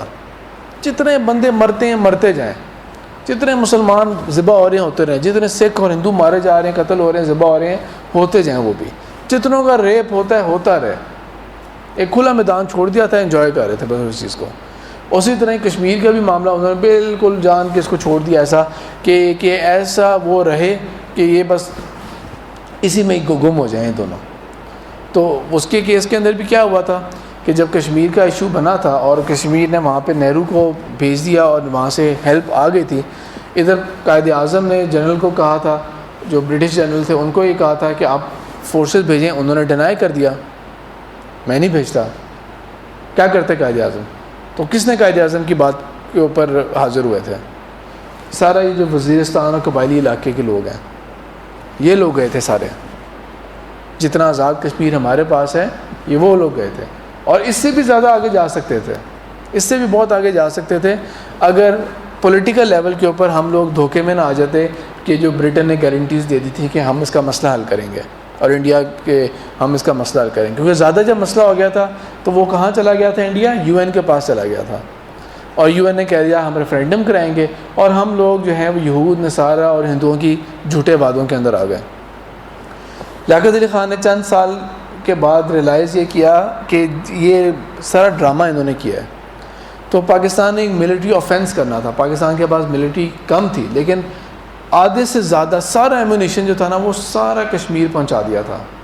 پنچ سیکٹر جو ہے وہاں پر اور آفینس کرنا. یہ جو محمد اسد ہے انہوں نے اپنے بک کے اندر لکھا ہوا ہے کہ اس کی انسپیکشن میں نے خود بھی کی تھی تب جا کے. جس دن اٹیک کرنا تھا اس سے ایک رات پہلے نہرو تک یہ خبر پہنچی کہ پاکستان یہ کرنے لگا ہے اور انڈیا کے پاس تو اتنا ڈیفینس کے لیے ہے ہی نہیں. اس نے کیا کیا؟ برٹش پرائم منسٹر کو ڈائریکٹ فون کیا، اور برٹش پرائم منسٹر نے لیاقت علی خان کو فون کر کے کہا کہ وعدے دیے، پکے وعدے، کہ ہم آپ کا کشمیر کا مسئلہ آپ کے حق میں کروائیں گے، آپ بے فکر ہے، ریفرینڈم ہوگا. اگین ہم لوگ ان کے جھوٹے وعدوں کے اندر آ گئے. آگے بات یہ چلتی رہی، ہندوؤں کا ایک نیگیٹو خوف چلتا رہا ہمارے ذہنوں کے اندر کہ بس ہم نے وہ کام کرنا ہے جیسے انڈیا جو ہے وہ ہمیں ختم نہ کر دے. اسلام کا کوئی پازیٹیو جذبہ ختم ہوتا گیا، اور صرف یہ خوف رہ گیا کہ انڈیا ہمیں نہ کے ختم کر دے. تو پاکستان نے جتنی بھی الائنسز کی، جتنا بھی امریکہ کی جھولی میں گرا، جو کچھ بھی کیا، ہر ایک کے پیچھے حکمت کیا تھی کہ ہمیں کوئی ایسا مل جائے ساتھی جو ہمیں بچائے رکھے، بس ہمیں بچا کے رکھے وہ. کیونکہ آپ پوری ہسٹری پڑھ لیں، پاکستان کا ساتھ کسی مسلم کنٹری نے نہیں دیا. کسی مسلم کنٹری نے پاکستان کا کبھی ساتھ نہیں دیا. ابھی جو حالات چل رہے ہیں، آپ نے کوئی اسٹیٹمنٹ سنی کہ UAE نے کچھ کہا ہو، سعودی عرب نے کہا ہو، یمن نے کہا ہو، عمان نے کہا ہو، ایران نے پاکستان کے حق میں بات کی ہو، لیبیا نے کہا ہو، ایجپٹ نے کہا ہو، بنگلہ دیش نے کہا ہو؟ کسی مسلم کنٹری نے کوئی اسٹیٹمنٹ دی ہے پاکستان کے لیے؟ کہیں پر کچھ نہیں. بالکل آئسولیشن میں کھڑا ہے پاکستان، بالکل آئسولیشن میں کھڑا ہے. جبکہ آن دی ادر ہینڈ کیا ہوتا تھا کہ جب کسی اور کو وقتہ پڑتا ہے تو ہمیشہ وہ ان کو پاکستان یاد آتا ہے. کسی اور ملک کو وقتہ پڑتا ہے، مشکل وقت آتا ہے ان کے اوپر، ان کو پاکستان یاد آ جاتا ہے کہ جی آپ آئیں ہماری مدد کے لیے. تو اسی طرح ہی اس زمانے کے اندر، یعنی کہ میں 100% پاکستانی لیڈرشپ کو بلیم نہیں کروں گا کہ اگر ہم امریکہ کے بہت زیادہ جھکے رہے ہیں امریکہ کے آگے، اس کی وجہ حالات بھی تھے، اس کی وجہ حالات بھی تھے. جس طرح جب حالات نہیں ٹھیک تھے تو رسول اللہ صلی اللہ علیہ وسلم نے جب طائف کے بعد واپس مکہ آنا تھا تو کیا کیا تھا؟ آ گئے تھے مکہ، آرام سے آ گئے تھے مکہ. انہوں نے ایک کافر کی پناہ لی تھی، انہوں نے کافر کی پناہ لی تھی، کیا مجھے پناہ دیں. تو بہرحال وہ حالات کی وجہ سے اگر پاکستان نے اس کو آپٹ کیا تھا تو اور دوسرا یہ بتائیں کون سا مسلم کنٹری ہے جس نے امریکہ کے آگے نہیں سر جھکایا؟ کون سا مسلم کنٹری ایسا جس نے نہیں سر جھکایا تھا امریکہ کے آگے؟ تو اس لیے یہ ایک حالات تھے جو ہمارے ہاں چلتے آئے تھے. 65 کی جنگ ہوئی، 65 کے اندر جو جذبہ جو کچھ بھی تھا وغیرہ، صرف 6 سال کے بعد وہ کیا ہوا کہ پاکستان ٹوٹ گیا. انڈیا نہیں ٹوٹا کبھی بھی، پاکستان ٹوٹ گیا. اور جو ملک بنا اس نے پہلے دن ہی اپنے آپ کو سیکولر اسٹیٹ قرار دے دیا، پہلے دن ہی. ملک اور بھی ٹوٹتے ہیں، مثال کے طور پہ ورلڈ وار 2 کے بعد جرمنی جو ہے وہ 2 ملکوں میں بن گیا تھا، ایسٹ جرمنی اور ویسٹ جرمنی، لیکن دونوں نے اپنا نام برقرار رکھا تھا، East Germany West Germany. Korea جو ہے، نارتھ کوریا ساؤتھ کوریا، دونوں ایک دوسرے کے جان کے دشمن ہیں اور دونوں لڑ بھی چکے ہیں، سول وارز بھی لڑ چکے ہیں، لیکن نام انہوں نے اپنا رکھا ہوا ہے، نارتھ کوریا ساؤتھ کوریا. ادھر فوراً انہوں نے سب سے پہلے نام چینج کیا، یہ بنگالیوں کا دیش ہے، بنگلہ دیش ہے. اور کیا دوسرا کیا ہو گیا، پہلے دن ہی اپنے آپ کو سیکولر کنٹری قرار دے دیا. اور جماعت اسلامی کے جتنے بھی لوگ تھے ان سب کو پکڑ لیا. ابھی تک ہینگ کر رہے ہیں نا، اب اگر اپڈیٹڈ ہیں ابھی بھی ہینگ کر رہے ہیں. وہ اس زمانے میں اگر کوئی جماعتی تھے تو ان کو ابھی بھی ہینگ کر رہے ہیں، کیونکہ نہ مسلم لیگ کا بنگلہ دیش میں اسٹرانگ تھی اور نہ ہی پیپلز پارٹی وہاں پہ اسٹرانگ تھی. وہاں پہ اگر کوئی پارٹی تھی جو کہ ادھر بھی اس پاکستان میں بھی ہے، اس پاکستان میں بھی ہے، وہ جماعت اسلامی تھی. آرمی کی طرف سے زیادتیاں بھی ہوئی تھیں، لیکن بہرحال پاکستان کو اوور آل پاکستان کی ہیلپ کے لیے جماعت اسلامی نے دیا تھا، جس کی ان کو ابھی تک سزا مل رہی ہے۔ جب انڈیا نے اپنے ہاں ایٹامک ایکسپیریمنٹس کیے، پہلے میزائل کے ذریعے نہیں، ویسے ایٹامک ایکسپلوژنس کیے کہ ہاں ہمارا ایٹامک ہے، تب پاکستان کو بھی خیال آیا کہ ہمیں بھی ایٹامک کرنا چاہیے۔ بیسیکلی ہم نے صرف یہ دیکھا ہے کہ انڈیا کے پاس کیا ہے، جو انڈیا کے پاس ہے ہم نے اس کو کاؤنٹر کرنا ہے کسی طرح سے۔ یہ کیا ہے کہ صرف ایک نیگیٹو خوف ہے، ایک نیگیٹو خوف ہے، مثبت جذبہ نہیں، نیگیٹو خوف ہے۔ تو ہمیں بھی ہوا کہ نہیں، ہم نے بھی اپنا نیوکلیئر کچھ عام بنانا ہے اپنے، جس طرح بھی ہوا۔ اتنے امیر ملک ہیں، سعودی عرب ہے، اور اتنے امیر ملک ہیں، اتنے امیر ملک ہیں مسلم کنٹریز کے اندر، لیکن ایک ایسے ملک جو کہ قرضوں میں بھی ڈوبا ہوتا ہے، وہاں پہ کرپشن بھی اتنی زیادہ ہے، اس نے اتنا مہنگا اور اتنا مشکل سیکرٹ حاصل کر لیا، جس طرح بھی حاصل کیا۔ اس کے درمیان میں اگر 70% کرپشن میں پیسے چلے گئے اور صرف 30% ایکچوئل پروجیکٹ میں لگے، لیکن ایک اتنی بڑی نعمت کسی طرح سے حاصل کر لی۔ امریکہ کے تھنک ٹینکس کا یہ خیال رہا تھا کہ پاکستان نیوکلیئر آرم بن چکا ہے، پاکستان کے پاس ہے نیوکلیئر آرم، اور پاکستان جو ہے وہ اس کو ڈکلیئر نہیں کرتا تھا کہ ہمارے پاس نیوکلیئر آرم ہے نہیں ہے۔ 1998 کے اندر جب پاکستان نے اپنے میزائل پروگرام کا ٹیسٹ کرنا تھا نارتھ کوریا کی ہیلپ کے ساتھ، تو غوری میزائل کا ٹیسٹ کیا۔ انڈیا نے وہاں سے اپنے ٹیسٹ اگنی میزائل سے کرنے شروع کر دیے، اور واجپئی کی گورنمنٹ تھی اور انہوں نے تھرمل نیوکلیئر ٹیسٹ بھی کر دیے انہوں نے، اور پاکستان کے اوپر ایک دم سے تھریٹس ڈالنے شروع کر دیا، کشیدگی بہت زیادہ ایک دم سے بڑھانی شروع کر دی تھی۔ اور کیا ہوا تھا کہ پاکستان کے پاس، وہ اس زمانے میں نواز شریف کی حکومت تھی، پاکستان کے پاس کیا تھا، یہاں پہ وہ کمپین چل رہی تھی نا، پاکستان نے کیا کرنا ہے۔ انڈیا نے جس طرح بھی کشیدگی بڑھی ہوئی ہے نا، انڈیا بارڈر کے اوپر آئے، تھریٹس بھی آ رہی ہیں، ہم یہ بھی کر لیں گے، وہ بھی کر لیں گے، کیونکہ انڈیا کے میزائل ٹیسٹ بھی اور نیوکلیئر ٹیسٹ بھی سب کامیاب ہو گئے، یعنی کہ پاکستان کو اب ہم وائپ آؤٹ کر سکتے ہیں، اب کوئی مسئلہ نہیں ہے پاکستان کو وائپ آؤٹ کرنے میں۔ اب اگین آپ لوگوں کی کیا ایج تھی، مجھے کوئی آئیڈیا نہیں ہے۔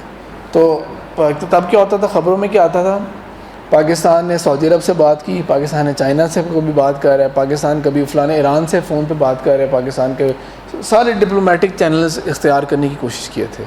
ہمیشہ کی طرح کسی نے کوئی یہ نہیں کہا کہ اگر آپ کے اوپر کچھ ہوا ہم کود جائیں گے بیچ میں، کوئی پاکستان کے حق میں بات نہیں کی۔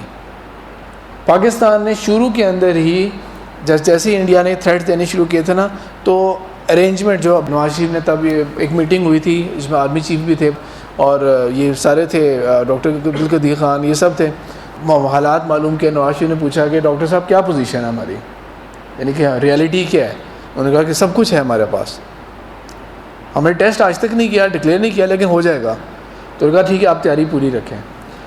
وہ تیاری کیا تھی، یہ کہ چاغی کے پہاڑوں کے اوپر جا کے اپنا سب کچھ ریڈی ہے، حالات دیکھیں گے ہم، اگر دنیا نے سپورٹ نہ کیا پھر ہم دھماکے کر لیں گے۔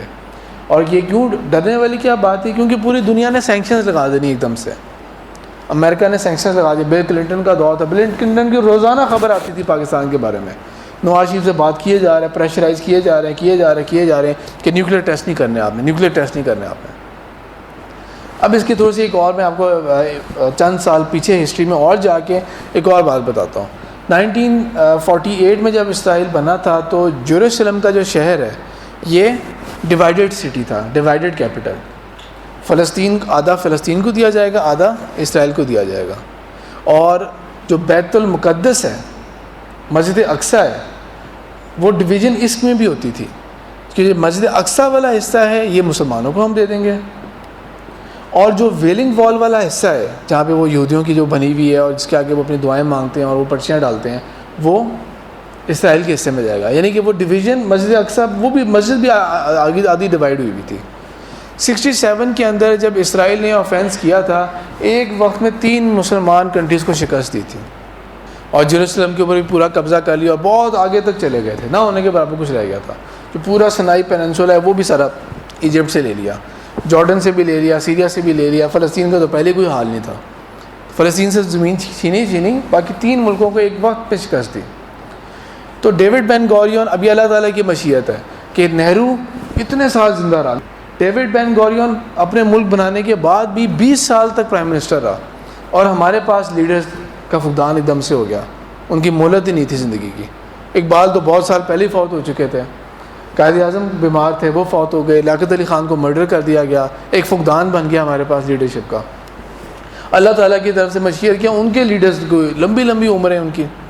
تو 1967 کی وار جیتنے کے بعد پیرس کے ایک بہت بڑی گیدرنگ میں جہاں پہ سیلیبریشن ہو رہی تھی، وہاں پہ ڈیوڈ بین گورین نے کہہ دیا تھا کہ the world Jewish community should not be negligent of the threat from Pakistan. کسی عرب کنٹری سے کوئی خطرہ نہیں ہمیں، کوئی دم ہی نہیں عربوں کے اندر، پورے مڈل ایسٹ کی بات ہو رہی ہے. لیکن دا ورلڈ جوئش کمیونٹی، صرف اسرائیل کی بات نہیں ہو رہی، پوری جوئش کمیونٹی کی بات، پوری یہودیوں. The world Jewish community should not be negligent of the existence of Pakistan and now Pakistan should be its first target. یہ ڈیوڈ بین گورین، وہی جس نے قائد اعظم کو ٹیلی گراف بھیجا تھا اور قائد اعظم نے ریجیکٹ کیا تھا، اسی کی یہ اسٹیٹمنٹ تھی. اور اگلی چیز کیا دیکھ لی تھی، کیوں خاص وجہ کیا ہے، 65 کی وار ہو چکی تھی، دنیا کی بگیسٹ ٹینک بیٹل ہوئی تھی ورلڈ وار 2 کے بعد، اور اس کے اندر پاکستان نے شکست دے دی تھی انڈیا کو. تو ایک میریکل ہے، ایک بہت بڑا میریکل. ورلڈ ریکارڈ بن گئے کہ جی کتنے 2 منٹ کے اندر 5 جہاز گرا دیے ہیں. تو اس سے کیونکہ 2 سال پہلے یہ ہو چکا تھا، اور جب نہیں ہے ہمارے پاس لڑنے کے لیے، انڈیا کے ٹینک روکنے کے لیے کچھ نہیں ہے، تو ہمارے جوانوں نے اپنے ایئر گیٹ بام باندھ کے ٹینکوں کے نیچے گھسے ہیں، اس طرح تباہ کیا ہے، اور انڈیا کے اندر کافی آگے تک گھس گئے ہیں. تو وہ سب کچھ تھا کہ یہ کوئی یہاں پہ کوئی ہے جذبہ، کوئی ڈفرینٹ جذبہ ہے یہاں پہ. اب اسرائیل کے بارے میں کیا آتا ہے قرآن کے، اسرائیل کے یہودیوں کے بارے میں کیا آتا ہے کہ ان کی کیا سازش ہوتی ہے کہ یہ کیا چاہتے ہیں، یریدون لیطفئوا نور اللہ بافواہہم، کہ یہ اللہ تعالیٰ کے نور کو بجھانا چاہتے ہیں اپنے منہ کی پھونکوں کے ساتھ. کیا مطلب ہے منہ کی پھونکوں کے ساتھ؟ یہ آمنے سامنے ایک دم سے نہیں آئیں گے کبھی بھی، یہ کانسپریسی بناتے ہیں، یہ جال بچھاتے ہیں. جب جال میں شکار بری طرح پھنس جاتا ہے اور اب پتہ لگ گیا کہ اب یہ ہمارا کچھ نہیں بگاڑ سکے گا، تب اتریں گے آگے. تو یہاں سے کانسپریسی پہ سٹارٹ کرنی شروع کی تھی انہوں نے پاکستان کے خلاف. ہماری اپنی بھی بہت ساری غلطیاں تھیں کہ ہم نے بنگالیوں کو وہ حق نہیں دے رہے تھے جو ان کا حق بنتا تھا. وہ آبادی سائز میں یہ والا پاکستان بڑا تھا، آبادی میں وہ والا پاکستان بڑا تھا. ان کے جو حق بنتے تھے وہ اگر جیتتے تھے تو یہاں پہ ان کو پورا وہ بائٹ نہیں مل رہی تھی والی، آرمی کے اندر ان کو اتنی ریپرزنٹیشن نہیں مل رہی تھی جو ان کو ملنی چاہیے تھی وغیرہ. وہ زیادتیاں بھی تھیں، ظلم بھی تھے وغیرہ. لیکن وہاں پہ پھر انڈیا نے اس کو انکیش بھی بہت اچھی طریقے سے کر دیا کہ آپ یہاں سے سول وار کرتے ہیں، ہم یہاں سے اپنی فوج بھیجیں گے. تو یہ اس طرح کر کے پاکستان کو ایک نقصان ہو گیا، ٹوٹ گیا. آگے کیا ہوا مزید، ٹھیک ہے. میری یہ عادت ہے اور شاید یہ جذباتی عادت ہے، اس وجہ سے میں یہ کرتا ہوں، ورنہ میں ہمیشہ ریلیٹ کرتا ہوں اس کو رسول اللہ صلی اللہ علیہ وسلم کے اس دور کے ساتھ. جب بدر کے وقت آئے تھے مشرکین آئے تھے حملہ کرنے کے لیے، تو مسلمان تو تیار نہیں تھے، 313 جو تھے وہ ہتھیار لے کے تو آئے ہی نہیں تھے، کئی خالی ہاتھ تھے. 2 ہی تو گھوڑے تھے صرف مسلمانوں کے پاس، چند تلواریں تھیں ہر ایک کے پاس. ایون دفاع کرنے کے لیے بھی نہ زرہ تھی، نہ وہ لباس تھا، نہ شیلڈ تھی. لیکن اور اس کے باوجود 1000 کو نے شکست دے دی اور پورے عرب میں دھوم مچ گئی تھی. بالکل اسی طرح یہ ہوا تھا کہ 65 کے اندر پاکستان تو تیار نہیں تھا لڑنے کے لیے، انڈیا پوری تیاری کر کے آیا تھا، اس کے باوجود ان کو شکست دے دی اور پوری دنیا میں دھوم مچ گئی کہ اتنی چھوٹی طاقت نے اتنی بڑی طاقت کو شکست دے دیا. لیکن پھر جس طرح احد میں کیوں ہوا تھا کہ مسلمانوں کو پھر شکست ہوئی تھی اور اللہ تعالیٰ نے اس کو کنٹرول کیا تھا کہ تل کا ایام، یہ ایام ہیں جو کہ آتے جاتے رہتے ہیں، کوئی اس میں ایسی کوئی بہت بڑی بات نہیں ہے. احد میں کیا منظر بن گیا تھا، احد میں یہ منظر بن گیا تھا کہ جب خالد بن ولید دوسری سائڈ سے اپنا لشکر لے کے آئے تو مسلمان کرش ہو گئے تھے. تو بڑے بڑے صحابہ جن کو ہم عشرہ مبشرہ میں آپ صلی اللہ علیہ وسلم نے ان کو کاؤنٹ کیا ہے، جو خلیفہ بھی ہمارے حضرت عثمان غنی رضی اللہ عنہ، ایسے صحابہ بھی تلوار چھوڑ کے مدینہ کی طرف بھاگ گئے. کچھ تھے انہوں نے اس لیے ہتھیار ڈال دی، یہ نہیں کہ ہمیں جان کا خوف ہے، جو مدینہ کی طرف بھاگے وہ تو خوف کے مارے ایک دم سے بھاگے تھے. اللہ تعالیٰ نے سب کو معاف کیا. جو لوگ اتنے ڈسہارٹڈ ہو گئے کہ محمد صلی اللہ علیہ وسلم کی، رسول اللہ علیہ وسلم کا مار دیا گیا، ان کو قتل کر دیا گیا انہیں نعوذ باللہ، تو وہ انہوں نے اس لیے ہتھیار پھینک دیے کہ اب ہم کیا لڑیں، اب ہمارے لیڈر کون ہے، وہ دین کہاں گیا ہمارا وہ. اور کچھ ایسے بھی تھے جنہوں نے جب ان کو پتہ لگا کہ رسول اللہ علیہ وسلم نے اپنی جان دے دی ہے، ہم بھی اسی چیز میں جان دیں گے، اور ایک بکھر گئے تھے مسلمان اور الٹا پہاڑ کی طرف مدینہ کی طرف آ گئے تھے اور پہاڑ کے اوپر چڑھنا شروع ہو گئے تھے احد کے پہاڑ کی طرف جان بچانے کے لیے. اور مشرکین جو تھے وہ کنٹینیو کرتے تو وہ شکست دیتے جاتے شکست, مسئلہ کوئی نہیں تھا. اور وہ مطلب کہ رسول اللہ صلی اللہ علیہ وسلم بے ہوش ہو گئے. آپ کو سارا وہ واقعہ پتہ ہے, اس کی ڈیٹیل پتہ ہے, ٹائم شارٹ ہے, میں اس کو جلدی کرتا ہوں. لیکن کیا ہوا, خالد بن ولید اتنا غصے میں اور کہ بس یہ کام تمام ہونے والا ہے, اللہ تعالیٰ نے کیا کر دیا, ابو سفیان ایک کافر کے دل میں سکینت ڈال دی. ابو سفیان نے کہا بس بس بس بس کافی ہے, ہم نے بدر کا بدلہ لے لیا. ان کو اتنا گرب کیا ابو سفیان کو ان کے اپنے ساتھیوں نے کہ کیوں رک رہے ہیں, ہم لوگ کیوں رک رہے ہیں, ہم سب کچھ تمام کرنے والے ہیں, سارا مسئلہ ختم ہو جائے گا, ہم کیوں رک رہے ہیں. انہوں نے کہا نہیں بس نہیں, پیچھے خود ہی ہٹ گئے, یونیلیٹرل وڈرال کر لیا اور واپس چلے گئے. ہاں یہ ضرور ہوا کہ وہ اس دوران ابو سفیان کے جب وہ دل میں اللہ تعالیٰ نے جو سکینت ڈالی تھی وہ جب جاتی گئی, ابو سفیان نے بھی ریلائز کی تو بہت بڑی غلطی کی ہم نے, کیوں نہیں ختم کیا. تو اس دوران رسول اللہ صلی اللہ علیہ وسلم نے کیا کیا تھا, جب مسلمان سارے زخمی اس حالت میں آئے تھے اس کی اللہ تعالیٰ نے بہت تعریف کی ہے, تو آپ صلی اللہ علیہ وسلم نے فوراً پیغام بھجوا دیا تھا کہ اس طرف جایا جائے, ان کو پیغام پہنچایا جائے کہ ہم آ رہے ہیں, کیونکہ آپ صلی اللہ علیہ وسلم تک اللہ تعالیٰ نے یہ بات پہنچا دی تھی کہ وہ لوٹیں گے. تو اس لیے وہ لیکن وہ جو چانس تھا نا وہ ابو سفیان نے مس کر دیا. 100% یہ کام ہوا تھا 71 کی وار کے اندر کہ جب دنیا میں کبھی اس طرح نہیں ہوا, اتنی بری شکست پاکستان کو ہوئی کہ 93,000 پرزنرز آف وار بنے. 93,000 کتنی بڑی تعداد ہوتی ہے. ان کی ویڈیوز اویلیبل ہے یوٹیوب کے اوپر. جنرل نیازی سمیت باقی جتنے بھی تھے انہیں ہتھیار ڈالے ہوئے ہیں اور ان کو جو لا کے لائن میں کھڑا کیا ہوا ہے, سب کو کہہ رہے ہیں اپنے اپنے ہتھیار نیچے رکھیں, وہ سب اپنے ہتھیار نیچے رکھ رہے ہیں, بڑے اوبیڈینس دکھا رہے ہیں. اس سائڈ پہ کیا ہوا تھا, اس سائڈ پہ بھی انڈیا نے ہماری ایئر بیسز اور بہت نقصان پہنچا دیا تھا. لیکن کیا ہوا, اللہ تعالیٰ نے ایک جس طرح ابو سفیان کے دل میں جذبہ ڈالا تھا اسی طرح اللہ تعالیٰ نے پریزیڈنٹ نکسن ہوتا تھا امریکہ کا, اس نے کال کیا اپنے رشین کاؤنٹر پارٹ کو ہاٹ لائن کے اوپر. ہاٹ لائن ایک اسپیشل لائن ہوتی ہے جس پہ ایمرجنسی کالز ہوتی ہیں بڑے لیڈرز کی. اس نے ہاٹ لائن کے ذریعے کال کی اس کو, اس نے کہا کہ اندرا گاندھی سے کہا کہ رک جائے. اس نے اندرا گاندھی کو کال کیا, اندرا گاندھی رک گئی. اندرا گاندھی کو اپنے لیڈرز نے کہہ دیا کہ this is the chance of the century, 100 سالوں میں ہمیں دوبارہ موقع نہیں ملنے والا کہ ہم خاتمہ کر سکتے ہیں پاکستان کا. اس کے اوپر سکینت نازل ہوئی ہوئی تھی. اس نے کہہ دیا we have avenged our 1000 years of defeat, ہم نے 1000 سالہ شکست کا بدلہ لے لیا, بس کافی ہے. بعد میں اس کو کرپ بھی کیا, یہ بھی کیا, اور وہ خود بھی اس کو ندامت ہوئی ہوگی. لیکن جس طرح اللہ تعالیٰ نے وہاں پر بچایا تھا مسلمانوں کو, اللہ تعالیٰ نے یہاں پر ان مسلمانوں کو بھی بچا لیا. 73 کے اندر اسرائیل نے دوبارہ آفینس کیا تھا.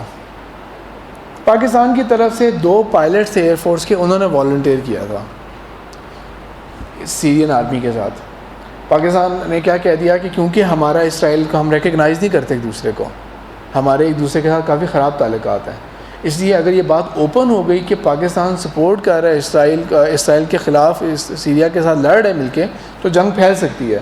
اور ہم ابھی 2 سال پہلے ہمیں شکست ہوئی ہے انڈیا سے, ہم بہت کمزور ہیں, ہم ابھی کسی پوزیشن میں نہیں ہے کہ ہم انڈیا کے ساتھ کچھ کر سکیں یا اسرائیل کے ساتھ پنگا لے سکیں. اسرائیل کے ساتھ پنگا لینے کا مطلب ہے پورے امریکہ کو للکار رہے ہیں, ہم اس پوزیشن میں نہیں ہیں. ایسی ساری انڈر ٹیکنگ ہوئی تھی کہ آپ کی آئیڈینٹی پاکستان ہے ہی نہیں, آپ مر گئے, ہمیں باڈی کلیم ہی نہیں کر رہے, آپ پرزنر آف وار بن گئے, ہم مانیں گے نہیں کہ آپ پاکستانی ہیں. پوری فیملی سے اللہ حافظ کر کے جائیں اچھی طرح سے, ہم دعوی نہیں کریں گے, کوئی آپ کو نہ یہاں پہ نشان حیدر دیا جائے گا, کچھ بھی نہیں. اس انڈر ٹیکنگ کے ساتھ گئے تھے. ان میں سے ایک جو ہیں ستار الوی, وہ جس کالونی میں رہتا ہوں 2 اسٹریٹ سے پیچھے رہتے ہیں وہ, اور سیریا کے پاس کیا تھا, پرانے رشین جہاز.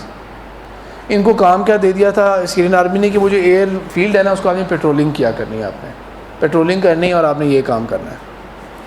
تو ان کا یہ واقعہ تھا کہ وہ جب یہ پیٹرول کر کے جا رہے تھے, اسرائیل کے فائٹر جیٹس آئے تھے, انہوں نے پرانے رشین جہاز کے ساتھ, اور وہاں پہ بالکل لیٹسٹ امریکن فلیٹ موجود تھا, اس کے انہوں نے ایک جہاز کو گرا دیا تھا. جب ایک کو گرایا دوسرا ویسے ہی بھاگ گیا تھا.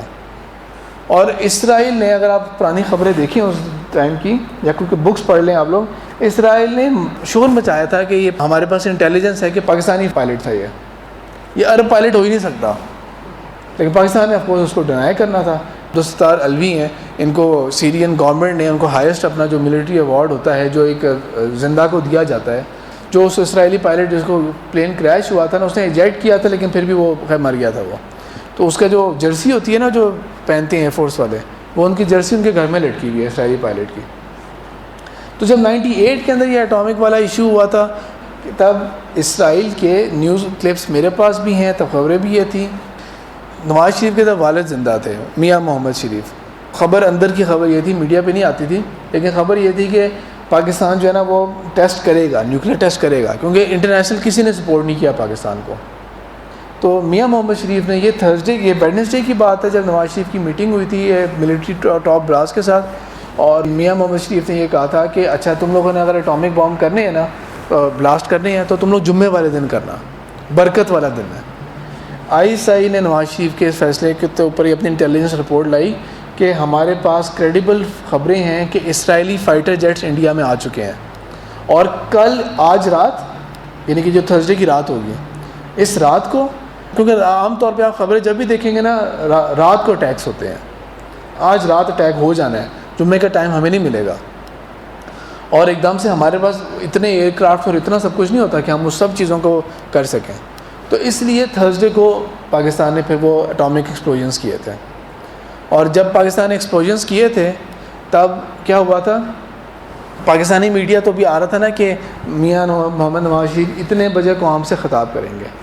BBC اور CNN اس پہ وہی بلوچستان کے اس ایریا کے اوپر نا وہ بار بار یوں ایک اینیمیشن دکھائے جا رہے تھے, پاکستان کنڈکٹس نیوکلیئر ٹیسٹ. پورے میڈیا کی نظر تھی کہ کیا کرے گا پاکستان. پورے دنیا کے اندر پاکستان کا سائز ہی کیا ہے, پورے میڈیا کی ایکٹیو نظر تھی. بریکنگ نیوز آئے جا پیچھے پڑ گئے ہیں وہ کہ پاکستان کنڈکٹس نیوکلیئر ٹیسٹ, اور وہ سارے ویسٹرن میڈیا کے جو ویسٹرن لیڈرز ہیں وہ کنڈیم کر رہے ہیں اس چیز کو کہ آپ نے یہ کیوں کر دیا, ٹیسٹ آپ نے یوں کیوں کیا, اور ہم سینکشنز لگائیں جو کہ لگی پاکستان کے اوپر, اب یہ ہوگا وہ ہوگا اس طرح کے. تب اقبال کا شعر پہ TV پہ بہت زیادہ آنا شروع ہوا تھا, کیا اے طاہر لاہوتی اس رزق سے موت اچھی, جس رزق سے آتی ہو پرواز میں کوتاہی. تو یہ جو نیوکلیئر ٹیسٹ ہوئے تھے نا, یہ اللہ تعالیٰ نے ایک ایسی نعمت ہمیں دی ہے کہ اس نعمت کی وجہ سے پاکستان اب سروائیو کر رہا ہے. اس نعمت کی وجہ سے پاکستان سروائیو کر رہا ہے. حالانکہ کیا ہوا ہے کہ کارگل کا بھی واقعہ بیچ میں آیا. 2001 کے اندر جب 9/11 ہوا تھا تو دسمبر میں انڈیا نے ڈرامہ کیا کہ ہماری پارلیمنٹ پہ اٹیک ہوا ہے, اور حالانکہ مارے تو 1-2 سپاہی گئے تھے ان کے, لیکن اب ہم نے پاکستان سے ریونج لینا ہے. امریکہ میں جارج W بش نے کیا کہا تھا کہ پری ایمپٹیو سٹرائکس کریں گے ہم. دنیا میں کبھی اس طرح نہیں ہوا پہلے. پری ایمپٹیو سٹرائک کیا ہوتا ہے, ابھی کوئی خطرہ نہیں ہے آپ کو, اب پہلے سے جو ہے نا وہ اس کے اوپر اقدام کر لیتے ہیں. تو ہم پری ایمپٹیو سٹرائکس کی کریں گے اب, جہاں سے دنیا میں جہاں کہیں سے ہمیں تھریٹ کا ایگزسٹنس کا خوف بھی ہوگا نا کہ فیوچر میں یہ کچھ ہمارے لیے ہوگا, ہم پری ایمپٹیو سٹرائکس کریں گے. انڈیا نے بھی یہ بات کرنی شروع کر دی کہ ہم پری ایمپٹیو سٹرائکس کریں گے. 2002 2003 یہ 2 سال تقریباً, خاص طور پہ 2002 یہ کشیدگی بہت رہی تھی بارڈرز کے اوپر. ہماری بھی فوج بارڈرز پہ کھڑی رہی ہے, انڈیا کی بھی کھڑی رہی ہے. بہت چھوٹے چھوٹے واقعات ہوئے تھے کہ انڈیا کا ایک دفعہ فائٹر جیٹس جو تھے وہ پاکستان کی ایئر اسپیس میں آ گئے تھے, پاکستانی فائٹر جیٹس نے ان کو فالو کیا تھا, شوٹ نہیں کیا کیونکہ اسکلیشن نہیں چاہتے کہ ہو جائے. اس طرح تھوڑی بہت شیلنگ ہو گئی, کچھ اس طرح کر کے ہو گیا. لیکن یہ 2 سال جو ہے نا پیسے کے اعتبار سے, جب آپ کی فوج موبلائز ہوئی ہوتی ہے تو آپ کا پانی کی طرح پیسہ ڈرین ہو رہا ہوتا ہے. تو اس کے اوپر کیا کیا تھا کہ یہ 2 سال رہا تھا, لیکن انڈیا کچھ کر نہیں سکا. کیوں نہیں کر سکا؟ کیونکہ پاکستان کی طرف سے بڑے صحیح بیانات آ رہے تھے. وہ کیا تھے, ہمارے پاس نیوکلیر بام ہے, ہم یہ چلائیں گے. ہمارے پاس نیوکلیر بام ہے, ہم چلائیں گے. ہمارے پاس ایمونیشن ہے ہی نہیں لمبا, ہم زیادہ دن لڑ ہی نہیں سکتے. 45 ڈیز کا تو ایمونیشن ہے ہمارے پاس صرف, تو ہم نے یہی چلانا ہے. پھر اس کے بعد تو وہ اس کا نیگیٹو امپیکٹ کیا ہوا تھا کہ مثال کے طور پہ انڈیا کے اندر ایک شہر ہے بنگلور. بنگلور جو ہے وہ انڈیا کا سلیکان ویلی مانا جاتا ہے, IT انڈسٹری اور یہ اور وہ اور بہت کچھ ادھر ہے. تو ادھر اخباروں میں آ رہا تھا کہ جی 52% بزنس لاس ہو گیا, فلانا ہو گیا, اسٹاک ایکسچینج ان کی بیٹھتی جا رہی ہے. پاکستان کی تو کرنسی نہیں ہے نا کوئی کام کی, ہماری کوئی انڈسٹری ہے ہی نہیں کام کی کہ ہم کہیں کہ ہماری انڈسٹری کو بڑا نقصان ہو رہا ہے. انڈیا کو وہ جب ہو رہا تھا فائنینشیل بینیفٹس وغیرہ, اور انڈیا آگے بڑھ نہیں پا رہا تھا کیونکہ ہمارے پاس ہتھیار ایسا ہے. اور یہ بیانات بالکل ٹھیک ہے کہ ہمارے پاس اتنے میزائل ہیں کہ ہم انڈیا کے ہر بڑے شہر کو 10 دفعہ تباہ کر سکتے ہیں. ہمارے لیے مسئلہ ہی کوئی نہیں ہے. البتہ تب ایک میزائل تھا پاکستان کا آنا تھا شاہین 3, اور اس کا تب یہ تھا, اور وہ میں نے کہیں پاکستانی میڈیا میں نہیں پڑھا تھا, ایک اینالسٹ ہیں, تھنک ٹینک اینالسٹ ہیں, ان کی BBC کے اوپر آرٹیکل آیا تھا ایک, اس میں انہوں نے یہ لکھا تھا کہ پاکستان کے پاس انڈر ڈیولپمنٹ شاہین 3 جو جس کو وہ لیبل دے رہے ہیں وہ 3000 کلومیٹرز کی رینج رکھتا ہے, اور انٹرنیشنل بہت پریشر ہے کہ پاکستان اس کو ٹیسٹ نہ کرے, اور پاکستان انڈر پریشر رہا. پرویز مشرف کا سارا دور گزر گیا, سوکھی دھمکیاں انڈیا کو دیتے رہے لیکن ایکچولی بھی کچھ نہیں کیا.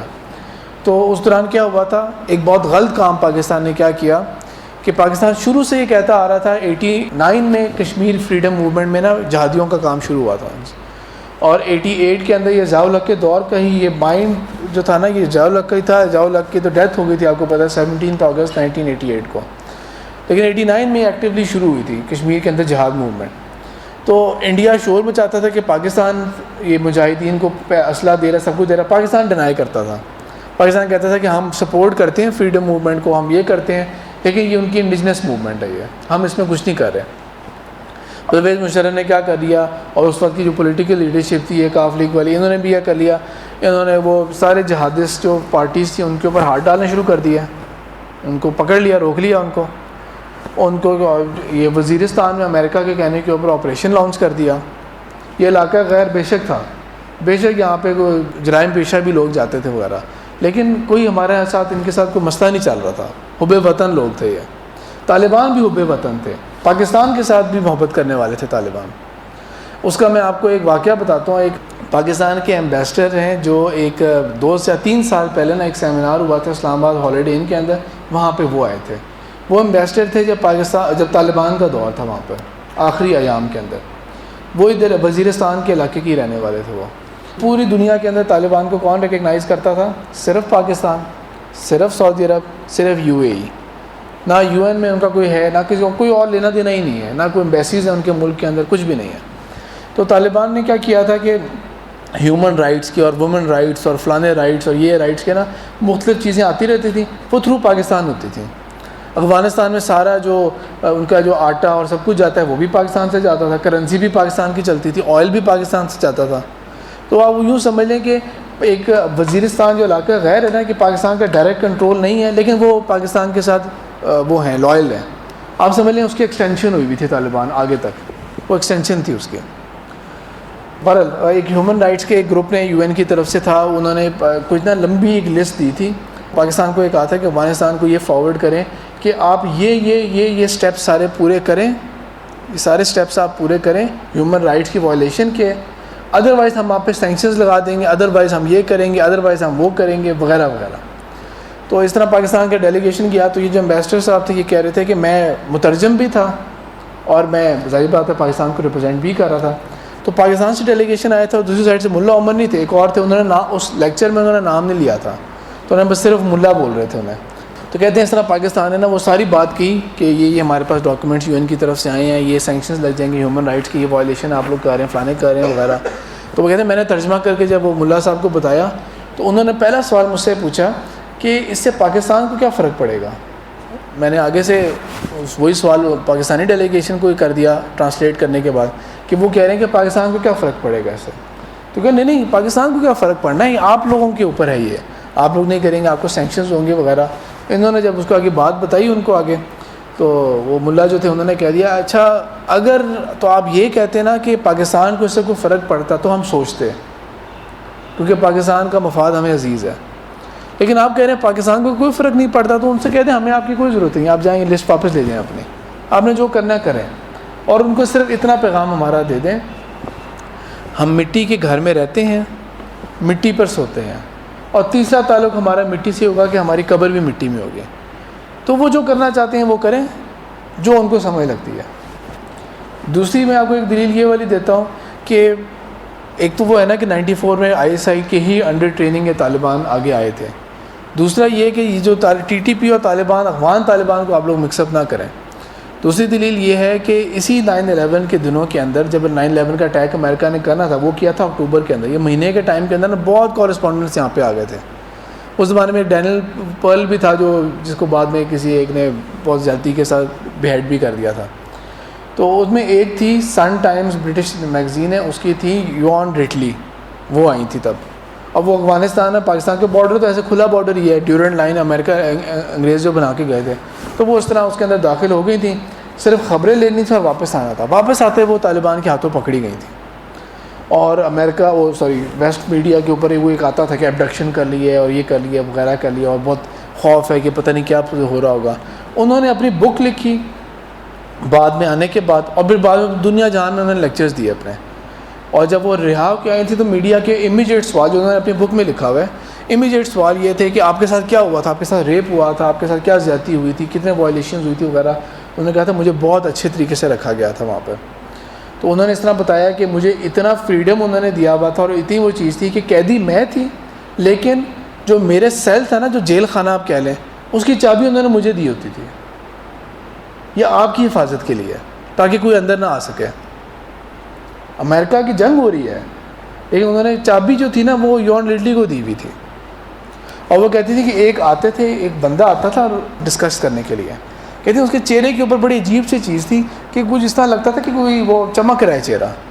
کہتے ہیں لیکن وہ بعد میں جا کے جب میں برٹن چلی گئی تو مجھے پتہ لگا کہ ہم مسلمس کا خیال یہ ہے کہ جو نیک بندہ ہوتا ہے نا اس کے چہرے کے اوپر نور ہوتا ہے, تو یہ وہ چیز ہوگی.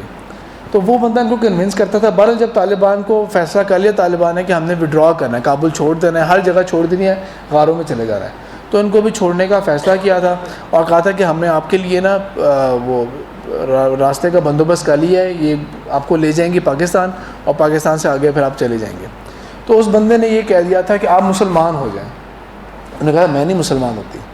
اچھا پھر ایک وعدہ مجھ سے یہ کر لیں کہ آپ صرف قرآن پڑھیں گی, ایک دفعہ قرآن پڑھیں گے. تو اس نے کہا تھا ٹھیک ہے میں قرآن پڑھوں گی, یہ میں وعدہ کر لیتی ہوں. پھر وہ واپس آئی تھیں, انہوں نے قرآن پڑھنا شروع کیا, اور وہ مسلمان ہو گئے. تو یہ ایک بہت بڑی دلیل ہے اس چیز کی کہ وہ طالبان یہ ٹی ٹی پی کے ساتھ مکس اپ نہ کریں.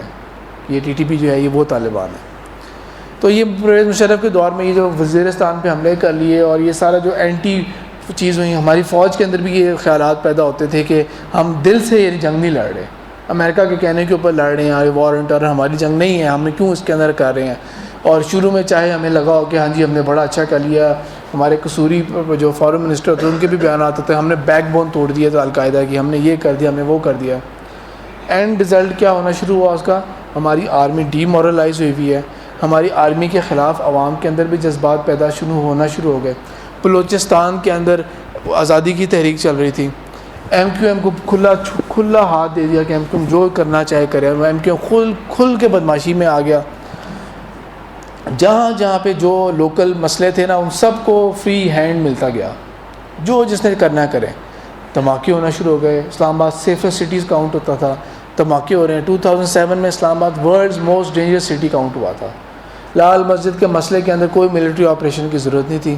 اگر بہت ہی حد ہو گئی تھی, نمبر 1 نہ تو انہوں نے کسی کا ریپ کیا تھا, نہ قتل کیا تھا, نہ ڈاکہ ڈالا تھا, نہ اغوا کیا تھا, نہ کہ دھماکے کیے تھے. وہ اپنی سوچ, ہم کم سمجھ سوچ کہہ سکتے ہیں, اس کے ذریعے سے وہ لاٹھی کے ذریعے چاہ رہے تھے کہ ہم شریعت کس طرح سے نافذ کر سکیں. لیکن بہرحال کچھ اچھے کام بھی کیے تھے.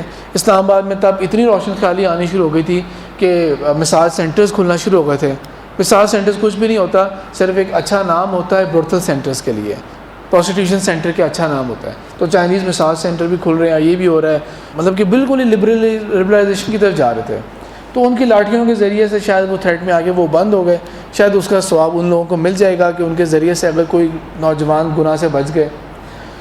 تو بہرحال اس طرح کر کے ایک پوری وہ کیفیت پیدا کر لی. اگر بہت حد ہو گئی تھی تو لال مسجد کا سیج کافی تھا, اندر گھس کے اتنے دنوں کے بعد بندے مارنے کی کیا ضرورت تھی. جھوٹے دعوے کہ ان کے پاس یہ دیکھیں اتنے خطرناک ہتھیار ان کے پاس نکل آئے ہیں. اور جب وہ غازی تھے وہ یہی کہا کرتے تھے کہ اگر آپ ٹی وی پہ آپ لوگ جو کہہ رہی ہیں کہ ہمارے پاس خطرناک ہتھیار ہیں, تو عقل میں یہ آپ کی بات نہیں آتی کہ ہم استعمال کیوں نہیں کر رہے, پھر ہم کیوں نہیں استعمال کر رہے ہیں, ہم کس کا انتظار کر رہے ہیں. پورا اس کو گرا دیا گیا. 1.5 دن تک کوئی میڈیا کے جانے کی اجازت نہیں. جب ساری صفائی کر لی اور ہتھیار جا کے سجا دی, تو میں نے بیسکلی آپ کہہ لیں کہ وہ تمام چیزیں جو ہر بندے کے دل میں بری ہو رہی تھیں. اسی سال جو اصل میں مجرم لوگ تھے, جنہوں نے کرپشن بھی کی تھی, قتل بھی کیے تھے, اڈپشنز بھی ہیں, سب کچھ ہیں, سارے سیاستدانوں کے اوپر NRO جاری کر دیا, سب کو معافی مل گئی. جنہوں نے اصل میں جن کے اوپر قتل کے مقدمے ہوتے ہیں, کرپشن کے مقدمے ہوتے ہیں, زمین کے اوپر قبضے کیے ہوئے ہیں, زیادتیاں کی ہوئی ہیں, ان سب کو معاف کر دیا. پھر اس کے بعد اگلے 5 سال مزید ہمارے بہت گمراہی کے آئے 5 سال. ان 5 سالوں کے اندر کیا ہو رہا تھا کہ نہ ملک ترقی کر رہا ہے, بجلی ہے نہیں, 4 گھنٹے بجلی جا رہی ہے, 2 گھنٹے آ رہی ہے, انڈسٹری کا بالکل ستیہ ناش, بلوچستان کی موومنٹ سر اٹھا رہی ہے, سوات تک ٹی ٹی پی آ گئی, ٹی ٹی پی انڈیا ہے اصل میں, ٹی ٹی پی سوات تک پہنچ گئی ہے, بالکل برے حالات ہوئے ہیں ہمارے, لگ ہی نہیں رہا کہ ملک بچے گا. اینکرز آرام سے باتیں کر رہے ہیں کہ جی اگلی حکومت تو مشکل ہی ہے, پاکستان تو شاید بچے گا ہی نہیں, بشر لقمان ہو یا جو مرضی ہوں, کھل کے باتیں کر رہے ہیں کہ پاکستان کے تو اب بچنے کے چانسز ہی نہیں ہیں, کچھ ہیں. ہر پیسے والے بندے نے ڈبل پاسپورٹس لے لی, اپنی فیملیز کو کینیڈا پہنچایا ہوا ہے, آسٹریلیا پہنچایا ہوا ہے, یو اے ای پہنچایا ہوا ہے انہوں نے, کہ تاکہ یہ ملک ڈوبتا ہے تو جائے گا, ہم یہاں سے آرام سے پھر کھسکیں گے. یہ کیوں ہو رہا تھا سب کچھ؟ یہ کیونکہ جب پاکستان کے پاس ایٹامک پاور آ گئی تھی, اب فیس ٹو فیس نہیں لڑ سکتے تھے, اب حالات ایسے پیدا کرنے تھے, وہ جو میں آپ کو کہہ رہا تھا بے افواہم, کانسپریسی ایسی بنائی تھی کہ اب کیا ہوگا, پاکستان اتنا برا ہو جائے کہ یہ اپنے پیروں پہ خود ہی گر جائے, انارکی پیدا ہو جائے اس ملک کے اندر. 2011 کے اندر اتنا شرمناک واقعہ کیا ہوا کہ امریکہ نے جی ہیلی کاپٹرز کے ذریعے سے اتنی ہارٹ آف پاکستان, ایبٹ آباد کے قریب جہاں پہ ہماری ملٹری کی ٹریننگ ہے, پی ایم اے ہمارا ادھر ہے, وہاں پہ جو آپریشن کیا ہے, پتہ نہیں اسامہ بن لادن ہے نہیں ہے, لیکن کوئی بندے کو لے کے جا کے کہہ دیا, نہ تصویر دکھائی نہ کوئی, ساتھ یہ بھی کہہ دیا کہ ہم نے سمندر میں بھی باڈی پھینک دی ہے اس کی. پتہ نہیں اسامہ بن لادن تھا نہیں تھا, لیکن ہمارے پاس کوئی اور انڈیپینڈنٹ دلیل ہے ہی نہیں. امریکہ کے ہیلی کاپٹرز آ گئے, کہ جنگل میں اترے ہوتے تو بات مانی جاتی. کتنی شرم کی بات ہے کہ اتنے آگے آ گئے ہیں, یہ بھی ہو گیا, دھماکے بھی ہوئے ہیں, بندے مار دیے ہیں. ان کا اپنا ایک ہیلی کاپٹر اس میں بلاسٹ میں گر بھی گیا تھا, اور وہ جاتے ہوئے بتا رہے ہیں کہ ہم نے یہ کیا ہے. نو ایزی ڈے ایک بک لکھی تھی اسی رات, جو انہوں نے مرینز نے کیا تھا نا, اس نے ایک بک لکھی تھی نو ایزی ڈے.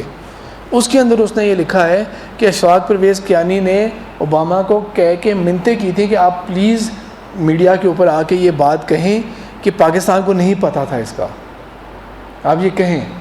اور آرام سے پارلیمنٹ میں آ کے کہہ دیا کہ ہم سے غلطی ہوئی ہے, اگر قوم چاہتی ہے تو ہم استعفیٰ دے دیں گے. پارلیمنٹ نے کہہ دیا نہیں آپ استعفیٰ نہ دیں. یہ بہت یعنی کہ آپ سمجھ لیں کہ جو ہوتا ہے نا کہ پاکستان کی جو ڈاؤن فال تھا کہ اسلام کا جذبہ بھی گیا, پھر ہندوؤں کا بھی خوف چلا گیا.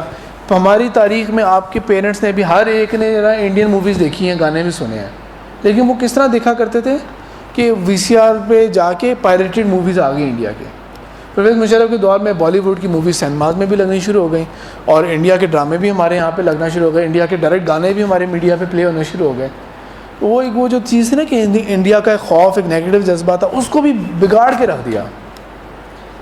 بالکل اس پوائنٹ پہ پاکستان کو لے آئے تھے کہ جسٹ میٹر آف ڈیز.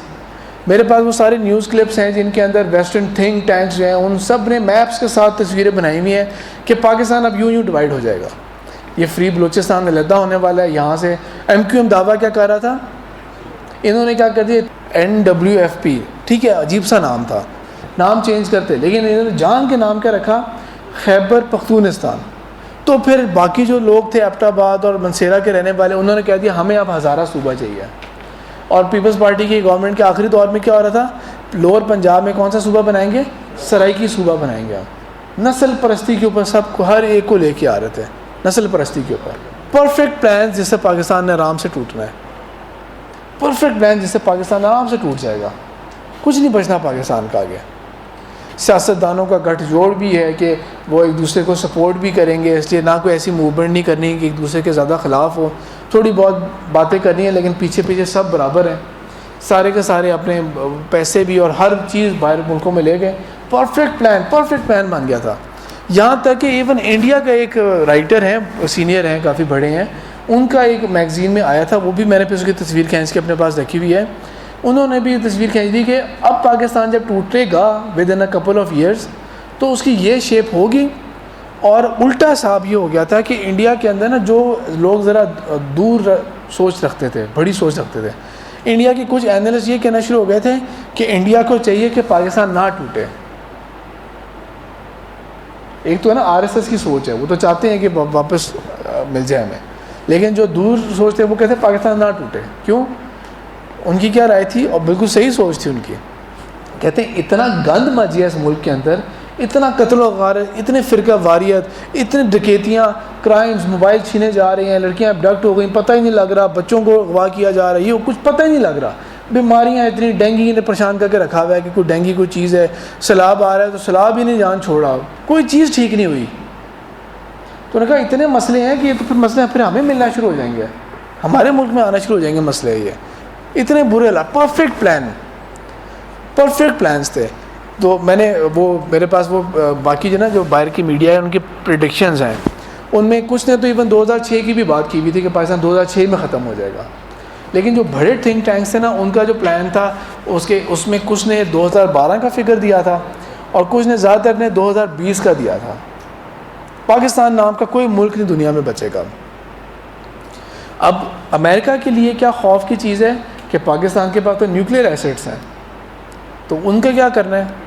اس کے لیے انہوں نے ایک مووی بنائی تھی 2013 کے اندر. مووی تو تھی وہ ایک جیسا یہ سپر مین ٹائپ موویز نہیں ہوتی, مووی تو اس ٹائپ کی تھی کہ اس ٹائپ کے کریکٹرز تھے, لیکن انہوں نے اس کے اندر یہ دکھا دیا تھا کہ وہ جو اسپیشل فورسز کی ٹیم تھی ان کو ایک مشن ملا ہے, کیا پاکستان کے اندر انارکی ہو گئی, پاکستان دکھایا انہوں نے, اور انارکی میں کیا ہوا ہے پاکستان کے پریزیڈنٹ کو قتل کر دیا گیا اور ایکسٹریمسٹ نے ٹیک اوور کر لیا. تو ان کو مشن کیا ملا ہے کہ پاکستان کی جو نیوکلیئر ایسٹس ہیں نا ان کو نیوٹرلائز کر کے آنا ہے انہوں نے. تو بالکل جس طرح اسامہ بن لادن والا آپریشن تھا وہ آپریشن دکھایا اس مووی کے اندر انہوں نے, کہ وہ آئے ہیں, لینڈ کیے ہیں وہاں پہ پاکستان کی نیوکلیئر فیسلٹیز کے اندر, اور سب کچھ تباہ تبو کر کے اور کچھ امپورٹنٹ چیزیں جمع کر کے لے گئے ہیں. انہوں نے مووی کے اندر دکھا دیا. امریکہ کا ایک جو جس طرح کی جو AXN اور اس ٹائپ کے جو چینلز ہوتے ہیں ان کے اندر ایک پروگرام آتا تھا, اس کے اندر آیا تھا کہ امریکہ کی جو نیوکلیئر سب میرین ہے اس کو مشن کیا دیا گیا ہے کہ پاکستان کنٹری دکھایا میپ کے ساتھ اور کہہ دیا گیا ہے کہ اس کو نیوکلیئر میزائل سے تباہ کرنا ہے. سب کچھ ٹھیک, سب کچھ انہوں نے بنا کے دکھا دیا. انڈیا بھی اپنی مرضی سے فلمیں بنایا جا رہا تھا اس کے مطابق کہ جی ہم نے پاکستان کے حافظ سعید کو ہم نے کس طرح مارنا ہے, کس طرح قتل کرنا ہے, سارا کچھ اس طرح صحیح تھا. لیکن آپ سمجھ رہے ہیں کہ وہ جو بالکل چراغ والی بات تھی نا وہ بالکل بجھنے کے قریب آ گیا تھا. لیکن جس طرح اللہ تعالیٰ نے یہ کیا کہا ہوا ہے قرآن کے اندر, یہی جو آیات ہیں, یریدون لیطفئوا نور اللہ بافواہہم واللہ متم نورہ ولو کرہ الکافرون. لیکن اللہ تعالیٰ اپنے نور کا تمام کر کے رہے گا چاہے کافروں کو جیسا مرضی برا لگے. یا اللہ تعالیٰ نے قرآن کے اندر یہ فرمایا ہے وَمَكَرُوا وَمَكَرَ اللَّهُ وَاللَّهُ خَيْرُ الْمَاكِرِينَ. تو اللہ تعالیٰ نے ڈیوائن مدد کے ساتھ, غیبی مدد کے ساتھ پاکستان کی کیا مدد کی, بچت ہونی شروع ہوئی ہماری. اللہ تعالیٰ نے ایک ایسا ملٹری لیڈر دے دیا, پہلے نام ہی نہیں سنا تھا کسی نے, حالانکہ حکومت کسی اور کی ہے, فوج کی حکومت نہیں ہے, لیکن وہ اس بندے کی لیڈرشپ نے بہتری کی طرف آنا شروع ہو گئے. اور یہ اللہ تعالیٰ کی طرف سے ہوا تھا 2014 کے درمیان کے اندر, جب ضرب عضب کا نام لگایا تھا کہ یہ عضب ہے, وہ رسول اللہ پاک صلی اللہ علیہ وسلم کی تلوار کا نام تھا, تو یہ اس کی ضرب ہے کہ ہم نے ایک آپریشن کرنا ہے وغیرہ. قوم نے کوئی زیادہ وہ جذبہ نہیں شو کیا تھا اس کے لیے, جس طرح پہلے ہوتے آ رہے ہیں ملٹری آپریشنز, یہ بھی کرتے رہیں گے, کامیابی نہیں, کیا ان کو کیا کامیابی ہونی ہے, وزیرستان سے لوگ افغانستان میں چلے جائیں گے وغیرہ. لیکن سب سے گندہ پھر واقعہ جو ہونا تھا جس سے قوم کی کوئی آنکھیں کھولی, وہ تھا APS کا واقعہ, کہ وہاں پہ جس طرح ہوا تھا وہ ہوا کہ یہ آخری لمٹ پہ آ گئے ہم لوگ. تو قوم کے اندر ایک جذبہ دوبارہ اٹھنا شروع ہوا کہ نہیں, پاکستان ہے, کوئی ملک ہے, ہم نے اس کو بچانا ہے. پولیٹیشینز گئے بھاڑ میں, لیکن عوام کے اندر ایک جذبہ پیدا ہوا کہ نہیں, ہم نے پاکستان کے لیے کچھ کرنا ہے, یہ ہمارا ملک ہے, ہم نے اس کو بچانا ہے.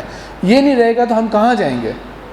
باہر کے ملکوں کے اندر کیا ہونا شروع کیا, اسلامو فوبیا کے نام سے آپ دیکھ رہے ہوں گے کہ مسجد کے باہر امریکہ کے اندر ایک نمازی کو گولی مار دی گئی, فلانی جگہ کے اوپر ایک لڑکی تھی اس کو ریلوے ٹریک کے اوپر دھکا دے کے اس کو وہاں پھینک دیا گیا, فلانے کے گھر کے شیشے توڑ دیے گئے. اس طرح کے واقعات ہیں. وہ لوگ وہاں پہ ڈر رہے ہیں کہ کیا حالات ہیں, کیا نہیں ہے, دنیا کے اندر کیا ہے. اور باقی عرب کنٹریز کے اندر بھی وہ, یا جتنی بھی مسلم کنٹریز ہیں ان کا کیا حال ہے. تو ایک جذبہ اس نہیں کہ آپ سمجھیں کہ سب سے مار پڑنے کے بعد, لوئسٹ پوائنٹ پہ جانے کے بعد اب اٹھنے کا ٹائم آیا ہے. اب ہوا کہ نہیں, پاکستان جو ہے یہ ہمارا ملک ہے, ہم نے اس کو حاصل کیا تھا, یہی ہماری پہچان ہے. سارے جذبات, سب لوگوں کے جذبات دینی نہ بھی ہوں, یہ جذبہ بہت ضروری ہے کہ پاکستان سروائیو کرے.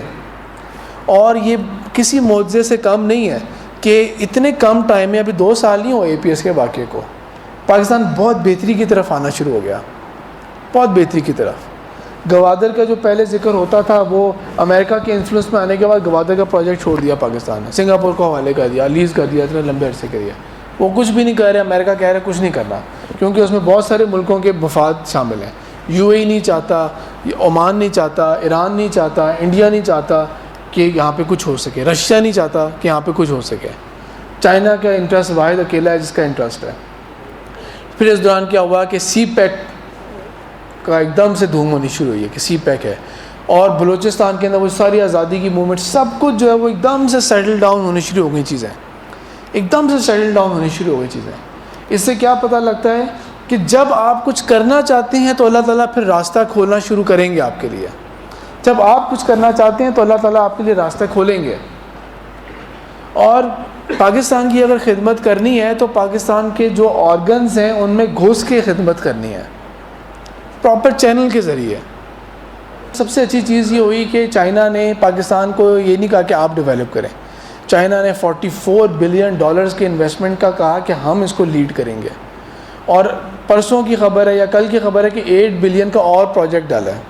اب چائنا کے اس کے اندر انٹرسٹ آ گئے ہیں، پاکستان آرمی نے کہا کہ نہیں، ہم نے اس کو پروٹیکٹ کرنا ہے۔ بلوچستان کے بہت سارے مسئلے حل کیے ہیں، بلوچستان کے اندر اب وہ حساب نہیں ہے کہ جا رہے ہیں اور مارا جا رہا ہے، بہت بہتری آئی ہے، بہت بہتری آئی ہے، حالات کے اندر بہت بہتری آئی ہے۔ MQM جو لگتا تھا کہ اس کو کوئی پکڑ ہی نہیں سکے گا، اسے پکڑ ہی نہیں سکے گا، اب اس کے لیڈرز خود کہہ رہے ہیں، ہمارے لیڈر، ان کے خلاف آپ کیس کریں ٹریزن کا، ان کے خلاف آپ ٹریزن کا کیس کریں۔ UK کے کتنے سال ہو گئے ہیں اسکاٹ لینڈ یارڈ والے کیس کو، یہ انہوں نے ایسٹس جان کے رکھے ہوتے ہیں اپنے، ان کا کوئی دلچسپی نہیں ہے کہ MQM ختم ہو، ان کو چاہیے یہ کہ سارے لوگ کرپٹ لوگ پیسہ یہاں پہ ہمارا لاتے رہیں اور یہ ملک تباہ ہوتے رہیں۔ یہ والے وہ ملک چالی کرپشن کے اوپر رہے ہیں۔ یہ جو سوئٹزرلینڈ اتنا جو چمکتا ہوا ملک ہے نا، یہ اس وجہ سے ہے کہ دنیا کا سارا کرپٹ پیسہ وہاں پہنچا ہوا ہے، بلیک منی وہاں پہنچا ہوا ہے۔ تو یہ جو سارا جو پروسیس تھا نا بہتری کا پاکستان میں، کہ یہ جو آپ کو دہشت گردی کہہ دیں، جو مرضی کہہ لیں، اس چیز کے اوپر پاکستان نے قابو پانا شروع کر لیا، کامیابی کی طرف جانا شروع ہو گیا پاکستان، حالات بہتر ہونے شروع ہو گئے پاکستان کے بہت زیادہ۔ پاکستان کے اندر جو سی پیک کے ذریعے سے ایک مستقبل نظر آنا شروع ہوگا کہ ہمارا ایک بہت روشن مستقبل ہوگا، اس سے بہت بہتر جو دبئی اور باقی ملکوں کے اندر ہے اکنامکلی، اس طرح بھی۔ اب ظاہری بات ہے یہ کس طرح اس گٹھ جوڑ کو، یہ جو ہوا ہے ہندوؤں کا اور یہودیوں کا اور عیسائیوں کا، یہ کس طرح ان کو قبول ہے یہ والا، تو اس کے لیے یہ ضروری ہے کہ سی پیک فیل ہو کسی طرح سے، ان کے منصوبے جاتے ہوئے ان کو نظر آئے۔ پوری کامیابی انہوں نے حاصل کرنے کی کوشش کی تھی اور بہت کامیاب تھے وہ، ان کی تمام تدبیریں کامیاب تھیں، لیکن بس اللہ تعالیٰ کی طرف سے جہاں پہ اللہ تعالیٰ نے ایک چال چلنی تھی تو اللہ تعالیٰ نے کہہ دیا کہ واللہ خیر الماکرین، تو وہی ہوا۔ تو اس لیے اب کیا کرنا تھا، سی پیک کس طرح سے فیل ہو، پاکستان کے اندر کوئی مسائل پیدا ہوں، اس لیے آف اینڈ آن کوئی ایسی خبر آ جاتی ہے کہ فلاں شیعہ لیڈر کو مار دیا گیا یا فلاں احمدی کو مار دیا گیا۔ ان میں سے ظاہر بات ہے اینڈ کے اوپر تو ہمارے بندے ہی ہوتے ہیں جو مار رہے ہوتے ہیں۔ احمدی نان مسلمز ہیں، ہم نے ڈکلیئر کر دیا کہ وہ نان مسلمز ہیں، وہ اپنی عبادت گاہ کو کبھی مسجد نہیں کہہ سکتے، لیکن بس دیٹس اٹ۔ اس کا یہ مطلب نہیں ہے کہ ہم جا کے ان کو ایک ایک کو پکڑ کے قتل کرنا شروع ہو جائیں گے اور ایک ایک کے ساتھ ہم یہ برا سلوک کریں گے اور یہ کریں گے۔ آپ یہ بتائیں کہ آپ کے برے اخلاق کی وجہ سے ان میں سے کوئی اسلام قبول کرے گا؟ وہ تو نہیں قبول کرے گا کوئی بھی اسلام۔ آپ کے برے اخلاق کی وجہ سے، آپ کے برے کردار کی وجہ سے اس سے کیا حاصل ہوگا آپ کو؟ یہ تو دشمن چاہتا ہے، یہ تو دشمن چاہتا ہے کہ آپ کے اندر اس طرح کی نفرتیں پیدا ہوں۔ یہ جذبات جو ہیں نا، یہ پاکستان بنا تھا، یہ نہیں تھے جذبات، یہ جذبات پچھلے چند ڈیکیڈز کے اندر، 2 ڈیکیڈز کے اندر یہ دشمن نے پیدا کیے ہیں کہ میں بریلوی ہوں، یہ دیوبندی ہے، وہ فلانا اہل حدیث ہے، یہ شیعہ ہے، یہ اس کو مارے، یہ اس کو قتل کرے، یہ اس کے ساتھ یہ کرے، یہ اس کے ساتھ وہ کرے۔ یہ جذبات وہ پیدا کیے ہیں۔ اللہ تعالیٰ نے تو صرف یہ کہا ہے ہوا سماکم المسلمین، میں نے تمہارا نام مسلمان رکھا ہے۔ اللہ تعالیٰ نے کسی کا نام سلفی نہیں رکھا، کسی کا نام اہل حدیث نہیں رکھا، کسی کا نام حنبلی نہیں رکھا، حنفی نہیں رکھا، بریلوی نہیں رکھا۔ اللہ تعالیٰ نے تو نام نہیں رکھے یہ والے۔ کیا کہا ہے؟ وَمَنْ أَحْسَنُ قَوْلًا مِّمَّنْ دَعَا إِلَى اللَّهِ وَعَمِلَ صَالِحًا۔ پتہ ہے نا کیا مطلب ہے اس کا؟ وَقَالَ إِنَّنِي مِنَ الْمُسْلِمِينَ، اور یہ کہتا ہے کہ میں مسلمان ہوں، میں کوئی بریلوی نہیں ہوں، میں کوئی اہل حدیث نہیں ہوں، میں فلانا نہیں ہوں، میں مسلمان ہوں۔ ڈس یونٹی والے جو ساری باتیں ہیں نا، ان سب جذبات کو اپنے اندر سے ختم کریں. ہماری مسجدیں اور ہمارے جو دینی حلقے ہیں عام طور پہ جنرلی وہ پاکستان کے حق میں باتیں کم کرتے ہیں. 14 اگست کو وہ کوئی امپورٹنس نہیں دیں گے اس چیز کو، پاکستان کے ڈیز کے اوپر وہ امپورٹنس نہیں دیں گے جس کی اشد ضرورت ہے جس چیز کی. یہ جو انڈیا ابھی کر رہا ہے سارا سی پیک کے معاملے کے اندر کہ چائنیز انجینئرز کو ٹارگٹ کر کے مارا جائے تاکہ وہ خوف کے مارے بھاگیں یا کوئی اور اس طرح کا واقعہ ہو، اور انٹرنیشنل میڈیا بالکل چپ ہے. کشمیر کے اندر جو انڈیا نے جو ظلم کیا پیلٹ گنز کے ذریعے سے، وہ چھوٹی چھوٹی گنز ہوتی ہیں اور وہ پوری انسان کی باڈیز خراب کر رہی ہیں. خاص طور پہ بلائنڈنس کا بہت بڑا مسئلہ ہوا. پورے ہیومن رائٹس چپ ہیں، کچھ کہہ ہی نہیں رہے اس بارے میں کہ یہ کیا ہوا، اتنی زیادتی کیوں ہو گئی اس کے اوپر وغیرہ، کیوں انہوں نے یہ کیا. انڈیا باز آیا اس چیز سے. انڈیا جو ہے وہ بستیوں کو آگ لگا دیتا ہے کہ جی یہ گائے کو انہوں نے ذبح کیا تھا، اس کے اوپر کچھ نہیں کہا جا رہا اس چیز کو. آپ کو پتہ ہے پرائم منسٹر مودی جو ہے، آپ کو یقین کریں اس کے اوپر یو کے نے بین لگایا ہوا تھا پرائم منسٹر بننے سے پہلے. ہیومن رائٹس وائلیشنس کی وجہ سے یو کے نے بین لگایا ہوا تھا، اس کے اوپر الاؤڈ نہیں تھی اس کے. لیکن جب وہ بن گیا پرائم منسٹر تو اس کے بعد یہ بڑا خوش آمدید ہو رہی ہے اس کو، اور انڈیا اور شائننگ انڈیا، اور آپ دیکھیں ساری جو وہ کنٹریز ہیں اور وہ آئی ٹی اور سب کچھ ہر جگہ پہ انڈیا چھا رہا ہے. انڈیا کو اٹھا رہے ہیں کیونکہ ریجنل پاور بنانا ہے. انڈیا کا گٹھ جوڑ مل گیا ہے جا کے امریکہ کے ساتھ، چائنا کے مقابلے میں امریکہ اٹھانا چاہ رہا ہے. لیکن انڈیا کے راستے میں سب سے بڑی رکاوٹ پاکستان ہے، اس لیے پاکستان کا صفایا ہوگا تو انڈیا ریجنل پاور بنے گا. اس لیے دیکھیں مائیکروسافٹ کا ہیڈ ایک انڈین لگ گیا ہے، گوگل کا ہیڈ ایک انڈین لگ گیا ہے. تمام کمپنیز کے اندر انڈینز آتے جا رہے ہیں، ان کے بینکس میں بھی انڈینز ہیں، ان کے ایڈوائزری کے اندر بھی انڈینز آتے جا رہے ہیں کہ اس کو وہ اٹھا رہے ہیں اس چیز کو. اب کیا ہونا تھا کہ یو این جنرل اسمبلی کا کیونکہ خطاب ہونا تھا، وہاں پہ انڈیا کے آگے یہ لتاڑ نہ ہو، تو انڈیا نے اری کا ایک ڈرامہ کر لیا. 2 پاسبلٹیز ہیں، یا تو وہ جو 4 مجاہدین ہیں وہ واقعی مجاہدین تھے اور انہوں نے واقعی جا کے اٹیک کیا، جس کے نتیجے میں شروع میں تھا 18 اور کل ایک اور جو زخمی تھا اس کی ڈیتھ ہو گئی ہے تو 19 ہو گئے. اگر تو ان 4 نے 19 کو مار دیا، وہ مجاہدین تھے، زبردست مجاہدین تھے پھر تو. اور اگر وہ ڈرامہ تھا، جو کہ پرابلی وہ ڈرامہ تھا وہ جو انڈیا نے کیا ہے ایگزیکٹ پرفیکٹ ٹائمنگ کے اوپر، تاکہ شور یہ مچا دے Pakistan sponsor of state terrorism, Pakistan sponsor of state terrorism, اور وہ کب مچا دے، جو کہ انڈیا اس میں بظاہر کامیاب ہو گیا. کامیابی اس وجہ سے نہیں کہ انڈیا نے بڑے اچھے طریقے سے پلان آؤٹ کیا ہے، کامیابی اس وجہ سے کہ پاکستان کا ساتھ کوئی نہیں دیتا، کوئی ملک پاکستان کا ساتھ نہیں دیتا. پھر انڈیا نے کیا کیا، مودی اور انہوں نے بہت بڑے بڑے کلیمز کر دیے، ہم یہ کریں گے وہ کریں گے. پاکستان نے جس طرح جواب دینا تھا وہی دے دیا اس طرح کے جواب. اچھا میں آپ کو ایک بات بتاتا ہوں، پچھلے ویکینڈ کے اوپر ایک شادی پہ گئے ہوئے تھے ہم لوگ، اور وہاں پہ جب گئے ہیں نا تو بظاہر لگ رہا تھا کہ آج تھوڑا سا ڈفرینٹ ہے، سیکورٹی تھوڑی سی لگ رہی ہے کہ یہاں پہ سیکورٹی ٹائٹ ہوئی بھی ہے. میں ذرا باہر میں آیا تھا کیونکہ پارکنگ بہت دور تھی، فیملی کو اتار دیا تھا، چھوٹا بیٹے کا جو اسٹولر ہے وہ لے کے بیگ لے کے آیا ہوں. ہر کسی نے مجھے کچھ نہیں کہا کہ بیگ میں کیا ہے، اسٹولر میں کیا ہے، کیا آپ کہاں جا رہے ہیں. میں اندر آیا ہوں، بھی دروازے پہ آؤ، لیڈیز سائڈ اس سائڈ پہ تھی، جینٹس اس سائڈ پہ تھے. میں دونوں کے درمیان میں کھڑا ہوا اپنی مسز کو کال کرنے کی کوشش کر رہا ہوں کہ آ کے بیگ یہ چیزیں لے جائیں، کال نہیں مل رہی. اچانک میرے دل کے اندر کوئی فیلنگ آئی، کوئی بڑا گیسٹ آ رہا ہے یہاں پہ. راحیل شریف آئے تھے وہاں پہ، تو میرے بالکل سامنے سے جا رہے تھے، میں نے بھی ان کے ساتھ ہاتھ ملایا. رسول اللہ صلی اللہ علیہ وسلم کی ایک سنت ہے، ایک طریقہ تھا آپ صلی اللہ علیہ وسلم کا کہ جب وہ کسی سے بات کرتے تھے تو وہ پورے متوجہ ہو کے بات کرتے تھے. یہ میں بہت عرصے سے اس حدیث کو کوٹ کرتا آ رہا ہوں، اور یہ میں اس بات کو مانتا ہوں کہ یہ کوالٹی میرے اندر نہیں ہے. میں کوشش کرتا ہوں لیکن بعد میں خیال آتا ہے کہ نہیں مجھے اس طرح ملنا چاہیے تھا. آپ سے کیا کرتے تھے، پورے متوجہ ہو کے اس سے بات کرتے تھے. یہ نہیں کہ کوئی بات کر رہا ہے تو گھما کے دیکھ لیا اور اپنا کام کر رہا ہے بندہ، یا کچھ گزرتے ہوئے ہاں ٹھیک ہے وعلیکم السلام سب صحیح ہے. اور وہ گزرتے ہوئے جاتے میں نے سلام کیا، انہوں نے رک کے میرے ساتھ سلام کیا ہے، پراپر آئی کانٹیکٹ کیا ہے، کیا حال ہے آپ ٹھیک ہیں. اتفاق سے نا کبھی یہ نہیں کہ مجھے کسی سے ملنے کا شوق ہے تو میں آٹوگراف لوں جا کے، سیلفیاں کھینچوں ان کے ساتھ جا کے اپنی. اتفاق ایسا ہوا ہے کہ مجھے کافی لوگوں سے نا ملنے کا اتفاق ہوتا رہا ہے. اس میں امام کعبہ بھی 2 شامل ہیں، اس کے اندر کوئی سیاسی لیڈر بھی شامل ہو جاتے ہیں وغیرہ. میں آپ کو یہ بہت شیورٹی کے ساتھ کہہ سکتا ہوں کہ ان کے ساتھ مجھے مل کے نا مجھے بہت اچھی فیلنگ ہوئی تھی. ایک ہوتا ہے نا اندر کی ایک فیلنگ آتی ہے، اور ہر بندے سے میں ملتا بھی نہیں ہوں. مثال کے طور پہ یہ کہ کوئی 7-8 مہینے پہلے ایک جنازے پہ گئے تھے، یہ نون لیگ کے جو راجہ ظفر الحق اور کچھ اور پارٹی کے ممبرز تھے، یہ جو بڑے بڑے وکیل ہوتے ہیں، اور ایون یہ جو پاکستان کے جو پرانے چیف جسٹس رہے ہوئے ہیں چودھری افتخار، یہ سب آئے ہوئے تھے. اور جہاں پہ وہ گاڑیوں کی لائن تھی، جہاں میں ویٹ کر رہا تھا فیملی کا، یہ سب سامنے سے گزرتے ہوئے لوگ آگے جو کہ میں میں سے کسی ایک سے سلام نہیں کیا. میں نے انہیں کوئی ایسی چیز ہی نہیں کہ میں کہوں کہ آپ بڑی اچھی چیز ہے. ان سے مل کے جو ہے نا، میں آپ کو یہ بہت دل کے جذبات کے ساتھ کہہ سکتا ہوں کہ ایسی فیلنگ ہوئی ہے کہ جس طرح آپ نے ایک ایسے بندے سے آپ ملے ہیں کہ جس کے اندر ایک بہت عزم ہے، بہت سنسیریٹی ہے، اور بہت اس کے اوپر یقین ہے، اس بندے کی آنکھوں میں یقین ہے. ہاتھ جس طریقے سے ملایا تھا، وہ ایک کانفیڈنس والی فیلنگ جو آپ کو آتی ہے. تو اس طرح آپ سمجھ لیں کہ ہم یہ ایکسپیکٹ نہ کریں آپ لوگ کہ وہ جو ہمارے جو لیڈرز ہوں گے، جس طرح پاکستان بننا تھا، بہت سارے دینی حلقوں کے لوگوں نے پاکستان موومنٹ کا ساتھ نہیں دیا تھا. ڈفرینٹ جماعتوں کے جو لوگ ہیں، آپ دیکھ لیں دینی حلقوں کے علماء وغیرہ نے بہت کم نے ساتھ دیا تھا پاکستان کا. اور کئی علماء نے تو قائد اعظم کے بارے میں فتویٰ کیا لگایا تھا؟ کافر اعظم.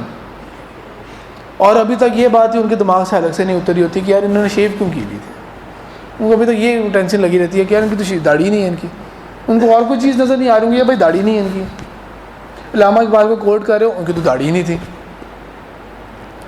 تو بہرحال وہ ان چیزوں سے ہٹ کے آپ یہ دیکھیں کہ اللہ تعالیٰ نے جو کام اقبال کے ذریعے لے لیا، جو کام اللہ تعالیٰ نے قائد اعظم کے ذریعے لے لیا، اور جس طرح سے پاکستان کو راحیل شریف کے ذریعے سے اللہ تعالیٰ بچا رہے ہیں، اللہ تعالیٰ نے کسی عالم دین سے کیوں نہیں یہ کام لیا؟ یہ اللہ تعالیٰ نے ان کو چنا ہے. اس لیے اپنے آپ کے اندر نا یہ جو کم تنگ نظری اور یہ چیزیں نا، ان چیزوں کو چھوڑیں، ان تمام چیزوں کو چھوڑیں. جس نے اتنے بڑے بڑے کام کیے ہیں، جس ملک کے اندر اس وقت اتنی آزادی کے ساتھ یہ ادارہ چل رہا ہے، باہر کے ملکوں میں پتہ کریں کیا حالات ہو گئے ہیں. ڈاکٹر ذاکر نائک کہاں ہیں آج کل؟ سعودی عرب میں بیٹھے ہوئے ہیں. انہوں نے انٹرویو کے اندر NDTV کے انٹرویو کو خود کہہ دیا میرا بھی کوئی ارادہ نہیں انڈیا واپس آنے کا. ڈاکٹر ذاکر نائک کون ہیں؟ جو کہ NDTV کو ہی انٹرویو دے چکے ہیں، ایک جس کے اندر وہ پاکستان کے حق میں نہیں ہے. ان کا یہ کہنا ہے کہ پاکستان نہ بنتا تو ہم مسلم زیادہ پاور میں ہوتے. اور وہ ہمیشہ انڈیا کی باتیں کرتے رہے اپنے لیکچرز کے اینڈ میں کہ اگر ہم لوگوں نے انڈیا ہندوز اور مسلم سے یونائٹ ہو گئے تو انڈیا اسٹرانگ ہوگا. اور کون سی دہشت گردی کی بات کی انہوں نے آج تک؟ ابھی دیکھیں وہ کسی اور ملک میں جا کے چھپے ہوئے ہیں. یہ کتنی بڑی نعمت اللہ تعالیٰ نے ہمیں دی ہوئی ہے، کتنی بڑی نعمت اللہ تعالیٰ نے دی ہے ہمیں، یہ کہ ہمیں ایک ایسا ملک دیا ہے جس کے اندر ہم آزادی کے ساتھ بات کر سکتے ہیں، ہم کل کے ساتھ بات کر سکتے ہیں، اپنے اسلام کو اچھی طرح سے پریکٹس کر سکتے ہیں. دوسرے کے اوپر کبھی تانے نہ دیا کریں فلانا مسئلے کا ہے، ہر مسجد میں جا کے نماز پڑھا کریں، کیونکہ تمام مسجدیں کس کی ہیں؟ ان مساجد للہ ہے، اللہ تعالیٰ کے لیے ساری مسجدیں ہیں. مسجدوں میں جا کے، تمام مسجدوں میں جا کے نمازیں پڑھا کریں. کوئی ٹینشن نہ لیا کریں کہ آپ کے ساتھ والا رفع دین کر رہا ہے نہیں کر رہا. آپ کے ساتھ والے نے ہاتھ ہی نہیں باندھے ہوئے، آپ کو لگا جب نماز ختم ہوئی سلام پھیرا یہ تو اہل تشیع ہے. کوئی فرق نہیں پڑتا اس چیز سے، کوئی فرق نہیں پڑتا ان چیزوں سے. اپنے ذہن کو کھولیں اس چیز کے لیے، اپنے ذہن کو آزاد کریں ان بندشوں سے جن بندشوں میں آپ لوگ پھنسے ہوئے ہیں اس وقت. اور جن لوگوں کا میں نام لے رہا ہوں ان کے حق میں دعا کیا کریں، اور خود بھی اپنا ٹارگیٹ یہ بنائیں. اس وقت امت مسلمہ کے لیے بہت ضروری ہے کہ پاکستان سروائیو کرے. پاکستان کا سروائیول بہت ضروری ہے، پاکستان کا اسٹرانگ ہونا بھی ضروری ہے، اور پاکستان کا آگے جا کے مستقبل میں آگے لڑنا بھی بہت ضروری ہے، کیونکہ قیامت کے نزدیک والے حالات بہت قریب ہیں. دنیا کا سٹیج وہ تمام طریقوں سے سیٹ ہو چکا ہے جو کہ مینشن تھا حدیث کے اندر. شام کا ذکر ہے، شام کے اندر جنگوں کا ذکر ہے، وہ سب کچھ ہو رہا ہے اس وقت. پورے عالم اسلام جو ہے وہ جنگوں کی قید کے اندر آیا ہوا ہے. ان تمام چیزوں کا ذکر ہے اس کے اندر، حدیث کے اندر. حدیث کے اندر الملحمۃ العظمیٰ کا ذکر ہے، الملحمۃ الکبریٰ کا ذکر ہے. حدیث کے اندر آپ صلی اللہ علیہ وسلم نے فرمایا کہ اگر ایک باپ کے 100 بیٹے ہوں گے 99 قتل ہو چکے ہوں گے. میسیکر ہو رہا ہے. کوئی دور اندیش بات نہیں ہے کہ نیوکلیر وار بھی ہو سکتی ہے، کوئی اس میں کوئی ایسی بڑی بات نہیں ہے. سعودی عرب کے ہاتھ سے سعودی عرب کا کنٹرول نکل رہا ہے. آپ کو پتہ ہے کیا خبر آئی ہے ابھی 2 دن پہلے کہ ساؤتھ ایشین کنٹریز کے، جس میں ملے بھی شامل ہیں، فلپینی شامل ہیں، لیکن زیادہ تر انڈیا اور پاکستان اور بنگلہ دیش کے لوگ شامل ہیں. ان کو کئی مہینوں سے، کچھ کو 4 مہینے سے اور کچھ کو 20 مہینے سے سیلریز نہیں دی سعودی عرب نے. اور انہوں نے احتجاج میں آ کے پہلے ہائی وے بلاک کی، پھر اس کے بعد وہ کمپنیز کے جو ہیڈ کوارٹرز ہیں وہاں میں گھس گئے. اور سعودی عرب اینڈ میں کیا آفر کر رہا ہے؟ رسول پاک صلی اللہ علیہ وسلم کی کیا حدیث ہے؟ مزدور کا پسینہ خشک ہونے سے پہلے اس کی مزدوری دے دو اسے. اور انہوں نے اتنے مہینوں سے پیسے نہیں دیے. اور ابھی کیا سیٹلمنٹ کی ہے, ہم میکسیمم کیا دیں گے آپ کو, $1 پر امپلائی. ہم $1 دے سکتے ہیں آپ کو. اگر آپ کو اپنے پاسپورٹس واپس چاہیے, ملک جانا چاہتے ہیں, تو یہ قبول کر لیں, ورنہ یہ بھی نہیں ملے گا. انہوں نے اپنے جو رائل فیملی ہے ان سب کے اوپر انہوں نے کیا کیا, 20% سیلری سب کی کم کر دی ہیں. حج اور عمرے کے ذرا آپ نئی لسٹ نکال کے دیکھیں کہ اب کتنے انہوں نے فیسیں ایڈ کر دی ہیں اس کے اوپر, اور کتنے اس کے اوپر چارجز ہیں. وہ حج عمرے کو ٹورزم کی انڈسٹری میں لے گئے ہیں. یو اے کی طرف آئیں, U A tax free economy. یہ پورے جی سی سی کے جو کنٹریز ہیں نا, یہ سب اب ویلیو ایڈڈ ٹیکس لگانے لگے ہیں اب, کیونکہ ان سب کی اکانومی جا رہی ہے. ان سب نے انفراسٹرکچر بنایا نہیں, ملک اچھا نہیں بنائے تھے انہوں نے. یہ زیادہ تر آئل اور اس پہ لگے رہے, اور اپنے جو محل بناتے رہے, اور انجوائمنٹ اور تمام ان چیزوں کے اندر جا رہے ہیں. ریئل اکانومی نہیں ہے. اچھا, اب اقبال کا ایک شعر ہے, بیسکلی ہمارے ساتھ جو پچھلے 10-15 سالوں میں ہوا ہے نا, وہ ہوا ہے. اقبال کا شعر ہے, یا رب دل مسلم کو وہ زندہ تمنا دے. وہ ہے نا, نظم پوری ہے نا, اس کے اندر کیا ہے, اس شہر کے خوب گر کو پھر بوند صحرا دے. یہ جو شہر کے لوگ بن گئے ہیں نا کہ نازک ہو گئے ہیں اور وغیرہ, ان کو دوبارہ صحرا کی گرمی دے انہیں, کہ دوبارہ سے ان کے اندر جو ہے نا وہ طاقت اور وہ چیزیں آئیں. تو یہ جو سارا ہے نا پاکستان کے اندر کے باہر کے کسی ملک کے اندر کہیں کوئی قتل ہو گیا, یا اغوا کی خبر آ گئی, یا ڈینگی کا مسئلہ ہو گیا, یا دھماکے کا ہو گیا, تو وہ کیا ہوتا ہے, ایک دم سے خوفزدہ ہو جاتے ہیں لوگ, ایک دم سے خوفزدہ ہو جاتے ہیں. ہمیں کیا ہو گیا, ہم امیون ہو گئے ہیں ان چیزوں کے. ہمارے لیے یہ چیزیں بہت بڑی بات نہیں رہی ہے والی. اگر کہیں دھماکے ہو رہے ہیں, باہر حالات خراب ہیں, بہرحال میں نے تو اپنے آفس جانا ہے, آپ نے اپنے انسٹیٹیوٹ جانا ہے, اس کے بعد شام کو اپنے گھر جانا ہے. حالات ٹھیک ہے ہوں گے ایسے, ڈرپوک لوگ تو چلے گئے باہر. چھانٹی کی ہے اللہ تعالیٰ نے, اللہ تعالیٰ نے چھانٹی کی ہے. یہ ڈرپوک لوگوں نے اپنے دوسرے ملکوں کے پاسپورٹس بنائے, ویزے بنائے, اور وہ چلے گئے. یہاں پہ مسئلہ ہوا ہم ادھر چلے جائیں گے, ادھر مسئلہ ہوا ہم کہیں اور بھاگ جائیں گے. تو وہ مسئلہ نہیں ہمارے لیے. لیکن باقی اللہ تعالیٰ نے یہ جو دوسرے جو لوگ ہیں نا, ان کو اس پروسیس سے گزارا ہے, اپنا لوئسٹ پوائنٹ بھی دکھا دیا ہے, اور یہ بھی دکھا دیا ہے کہ آنکھیں کھل گئی ہیں. حالات کی وجہ سے ہماری آنکھیں کھلی ہیں کہ یہاں یہ ٹھیک ہے, بجلی 4-4 گھنٹے نہیں ہے. میں یونیورسٹی میں تب پڑھا رہا تھا, اور تب اسٹوڈنٹس کہتے تھے کہ سر لائٹ نہیں ہوتی, ہم سے پڑھا نہیں جاتا, یہ مسئلہ ہو رہا ہے, وہ مسئلہ ہو رہا ہے. تو میں جب وہ سارا سیمسٹر ختم ہو گیا, میں رگڑا پورا رکھا ہوا تھا ان کے اوپر, پڑھائی کے پورا رگڑا رکھا ہوا تھا. میں جب سیمسٹر ختم ہو گیا اور ایک کنکلوڈنگ تھا, میں نے کہا کہ آپ لوگوں جو بتا رہے تھے کہ راتوں کو جاگنا پڑ رہا ہے, لائٹ ہی نہیں ہوتی, اور کبھی کسی کے گھر جا رہے ہیں وغیرہ. میں کہا سیمسٹر پورا ہو گیا آپ کا؟ کہتے ہیں ہاں جی ہو گیا. آپ میں سے کوئی مر گیا اس دوران؟ کہ نہیں. کوئی بیمار پڑ گیا, کسی کا کوئی مسئلہ ہوا؟ کہ نہیں. میں کہا یہ ہمارے اندر اللہ تعالیٰ نے ایک صلاحیت رکھی ہوتی ہے. بہت لمبا عرصہ ہم اے سی میں بیٹھے رہیں گے, ہم وہ کرتے رہیں گے نا, ہم نازک ہو جائیں گے, بالکل ہی ہم بالکل نازک ہو جائیں گے. کہ مشکل حالات دکھانے کے بعد اب ہم ٹف حالات کی طرف ہیں. اس لیے ہمارے جو لیڈرز کہتے ہیں, جیسا ہم راحیل شریف بھی کہتے ہیں, کہ پاکستان پہلے سے حالت جنگ میں ہے, ہم پہ نہیں کوئی فرق پڑنے والا. ہمارے ملک میں پہلے بھی کوئی فورن انویسٹمنٹ نہیں آ رہی, ہمارے پاس کچھ بھی ایسا نہیں ہے کہ آپ یہ کہیں کہ پاکستان کا ہم نے یہ نقصان کر دیا, فائنینشیل لاس ہے وغیرہ. ہماری آرمی پہلے ہی موبلائزڈ ہے, اور ہم اور دوسرے تمام خطروں کے لیے تیار ہیں. انڈیا کے اندر کنسنسس ایک ہوا تھا ٹویٹر کے اوپر نا, ایک میڈیا کا بندہ ہے, اس نے ایک پولنگ کی تھی اس کے اندر, اور اس نے یہ کہا تھا کہ مطلب کہ اٹ از ٹائم کہ ہم ایک ٹیررسٹ کنٹری کو ختم کر دیں. آپ میں سے کون کون تیار ہے کہ ورسٹ کم سنیریو کیا ہے کہ نیوکلیئر بام بھی اگر ہو گیا, ہم اپنے ملک کے لیے تیار ہیں مرنے کے لیے. 67 نے کہہ دیا نہیں تیار, 67% نے کہہ دیا ہم نہیں تیار. کیوں مرے ہم, دماغ خراب ہے ہمارا, ہم نے مرنا ہے. ہمیں تو کہا گیا کہ 7 جنم میں, کیا پتہ جنم ہی نہ ہو اگلا, کوئی کہانی ختم ہو جائے. پھر جس حالات سے اللہ تعالیٰ نے گزارا نا, یہ میں آپ کو یہ کہہ رہا ہوں کہ آپ اپنے اندر اسلام کی خاطر پاکستان کے لیے جذبات پیدا کریں. ابھی جس طرح پاکستان کی مدد کے لیے کوئی اور نہیں آ رہا نا, اس طرح کسی اور ملک کی مدد کے لیے بھی کوئی نہیں آئے گا. لیبیا کو بچانے کوئی نہیں آیا, عراق کو بچانے کوئی بھی نہیں سامنے آیا, افغانستان کے لیے کوئی سامنے نہیں آیا, یمن کے وہ تو اپنے ہی مارے جا رہے ہیں. اور اس طرح جو سیریا کے اندر کیا ہو رہا ہے, اور وہ دنیا جہان کی تمام فوجیں آ کے وہاں پہ حملے کر رہی ہیں اور اٹیکس کو کر رہے ہیں. اپنے ملک کا کوئی نہیں گیا وہاں پہ, مسلمانوں کی بات کر رہا ہوں, مسلمانوں کی کوئی ہیلپ کرنے نہیں گیا. اسی طرح جب ان اگلوں کی باری آنی شروع ہوگی نا, ان کے پاس کوئی نہیں جائے گا, پاکستان جائے گا, پاکستان انشاءاللہ جائے گا مدد کے لیے. باقیوں کے اور جذبات ہوں گے. ایران ہے ہی فرقہ واریت سے بھرا ہوا ملک, سعودی عرب ہے ہی فرقہ واریت سے بھرا ہوا ملک, ان کے جذبات ہیں ہی نفرت ایک دوسرے کے خلاف. آپ کو پتہ ہے سعودی عرب کے آرمی جو ریٹائرڈ جنرلز ہیں انہوں نے بیک چینلز تعلقات قائم کرنے شروع کیے ہیں اسرائیل کے ساتھ, صرف ایران کے پیچھے. پاکستان وہ واحد ملک ہے جس کے اندر تمام مسلمانوں کے لیے ہم جذبات رکھتے ہیں. جب ٹرکی کے اندر کو ہو رہا تھا تو سب سے زیادہ اگر ٹرکی کے حق میں اور کسی نے بات کی ہے طیب اردگان ان کے چکر میں ہم لوگوں نے کی ہیں. سب سے کھل کے ہم نے بیانات دیے ہیں, پاکستان نے کھل کے بیانات دیے اس بارے میں.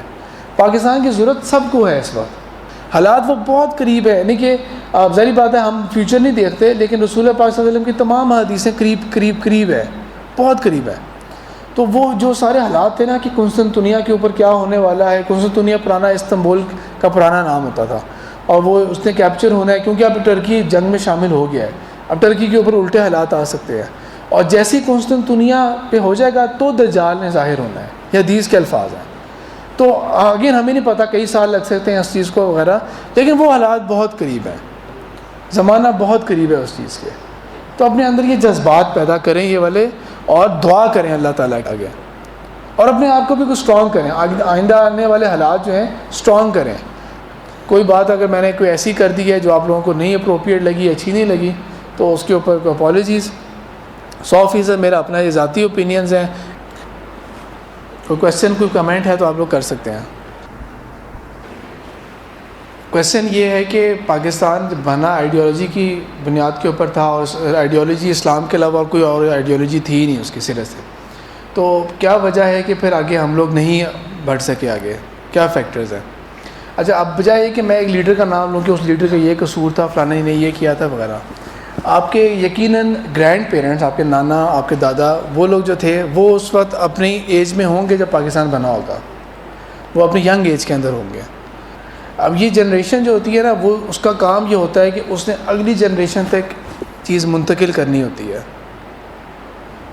وہ یہ ہوا ہے کہ اوور آل پورے پاکستان کے اندر بہت کم ایکسیپشنز کے علاوہ زیادہ تر نے کیا کیا, آپ پیدا ہوتے ہیں, پیرنٹس کے خواب ہوتے ہیں آپ کے ساتھ, لیکن پیرنٹس نے خواب کیا بنا لیے, سارے ذاتی. کیونکہ آپ صلی اللہ علیہ وسلم نے کیا فرمایا, قیامت کے نزدیک ایک حدیث کا مفہوم ہے, لمبی حدیث کے اندر نا ملٹیپل باتیں, ان میں سے ایک بات یہ ہے کہ قیامت کے نزدیک کیا ہوگا, نفسا نفسی کا عالم ہوگا, ہر کوئی اپنی فکر کرے گا بس. تو کیا ہو گیا, ہمارا بچہ پڑھ لے, اچھا پڑھ لیا اس نے, اس کے بعد کیا کر لے, وہ کوئی اچھی جاب مل جائے اسے, جاب کے لیے کہیں سفارش کے لیے ٹرائی کر لیں گے وغیرہ, کوئی ایسی چیز کہ وہ جاب ہو جائے, اس کی جاب ہو گئی ہے تو آپ اس کے لیے کوئی گاڑی کا یا ٹرانسپورٹ کا بندوبست ہو جائے, پھر اس کے بعد کوئی اس کی شادی کا بندوبست کر لیں, اس کا اپنا گھر ہو جائے وغیرہ. یہ ایک ویژن آف لائف یہ والا رہ جاتا ہے. اس میں اگر کوئی ایڈڈ دینی جذبات تھے تو وہ زیادہ سے زیادہ یہ تھا کہ ہمارا بیٹا پھر حافظ بھی ہو جائے تاکہ ہماری بچت ہو جائے. یہ سارے جو جذبات ہیں نا, ایون حفظ بھی, وہ بھی نفسا نفسی ہے. حفظ بھی نفسا نفسی ہوا ہے نا ان جذبات کے ساتھ, کہ بس میری جان چھوٹ جائے, باقی جس طرح مرضی ہو.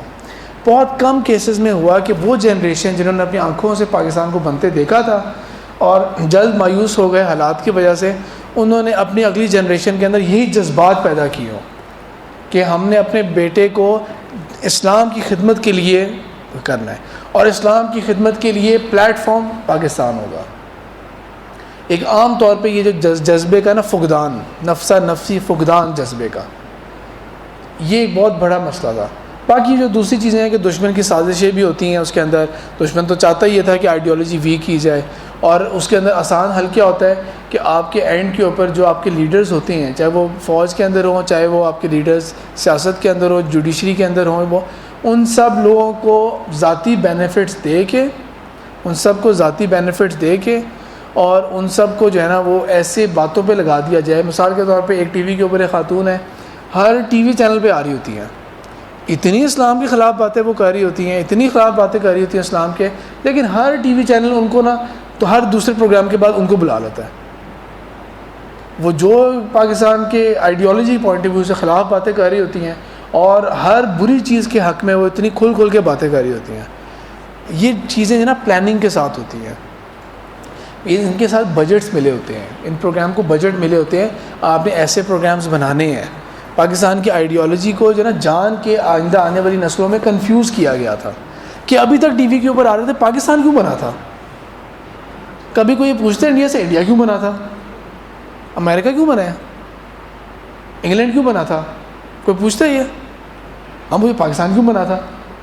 وہ دلیل دے رہے ہوتے ہیں کہ پاکستان یوں بنا تھا وغیرہ، لیکن یوں ہوا تھا وہ ہوتا. ایک اگلی نسل کنفیوز.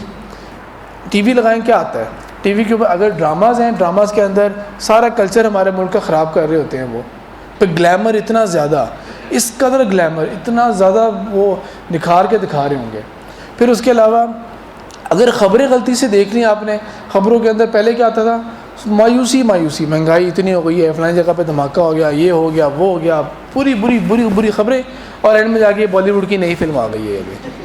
تو وہ ساری وہ چیزیں جو آپ کے اندر نا وہ سب کچھ ڈرین آؤٹ کر کے ختم کر کے رکھ دیں گے. مایوسی ہو، نوجوان مایوسی ہو کہ اب میں نے ماسٹرز کیا ہوا ہے، میرے لیے یہاں پہ کیا ہے، میرے یہاں پہ کون سی جاب ہے، یہاں پہ ملک نے ہمیں کیا دیا، ہم کیوں ٹیکس ادا کریں ملک کا. مزے کی بات، علماء یہ بھی کہتے ہیں کہ ٹیکس دینا حرام ہے.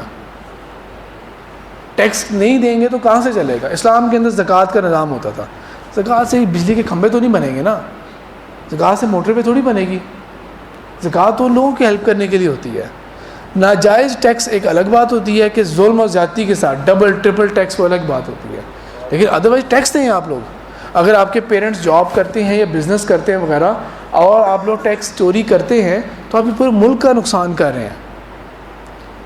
آپ ٹیکس اس لیے نہیں دے رہے کہ آپ یہ کہیں کہ میں ٹیکس دوں گا تو نواز شریف یا فلانے ہمارے جو حکمران ہیں یا فلانے ہیں وہ اس کے اوپر ایشی کریں گے.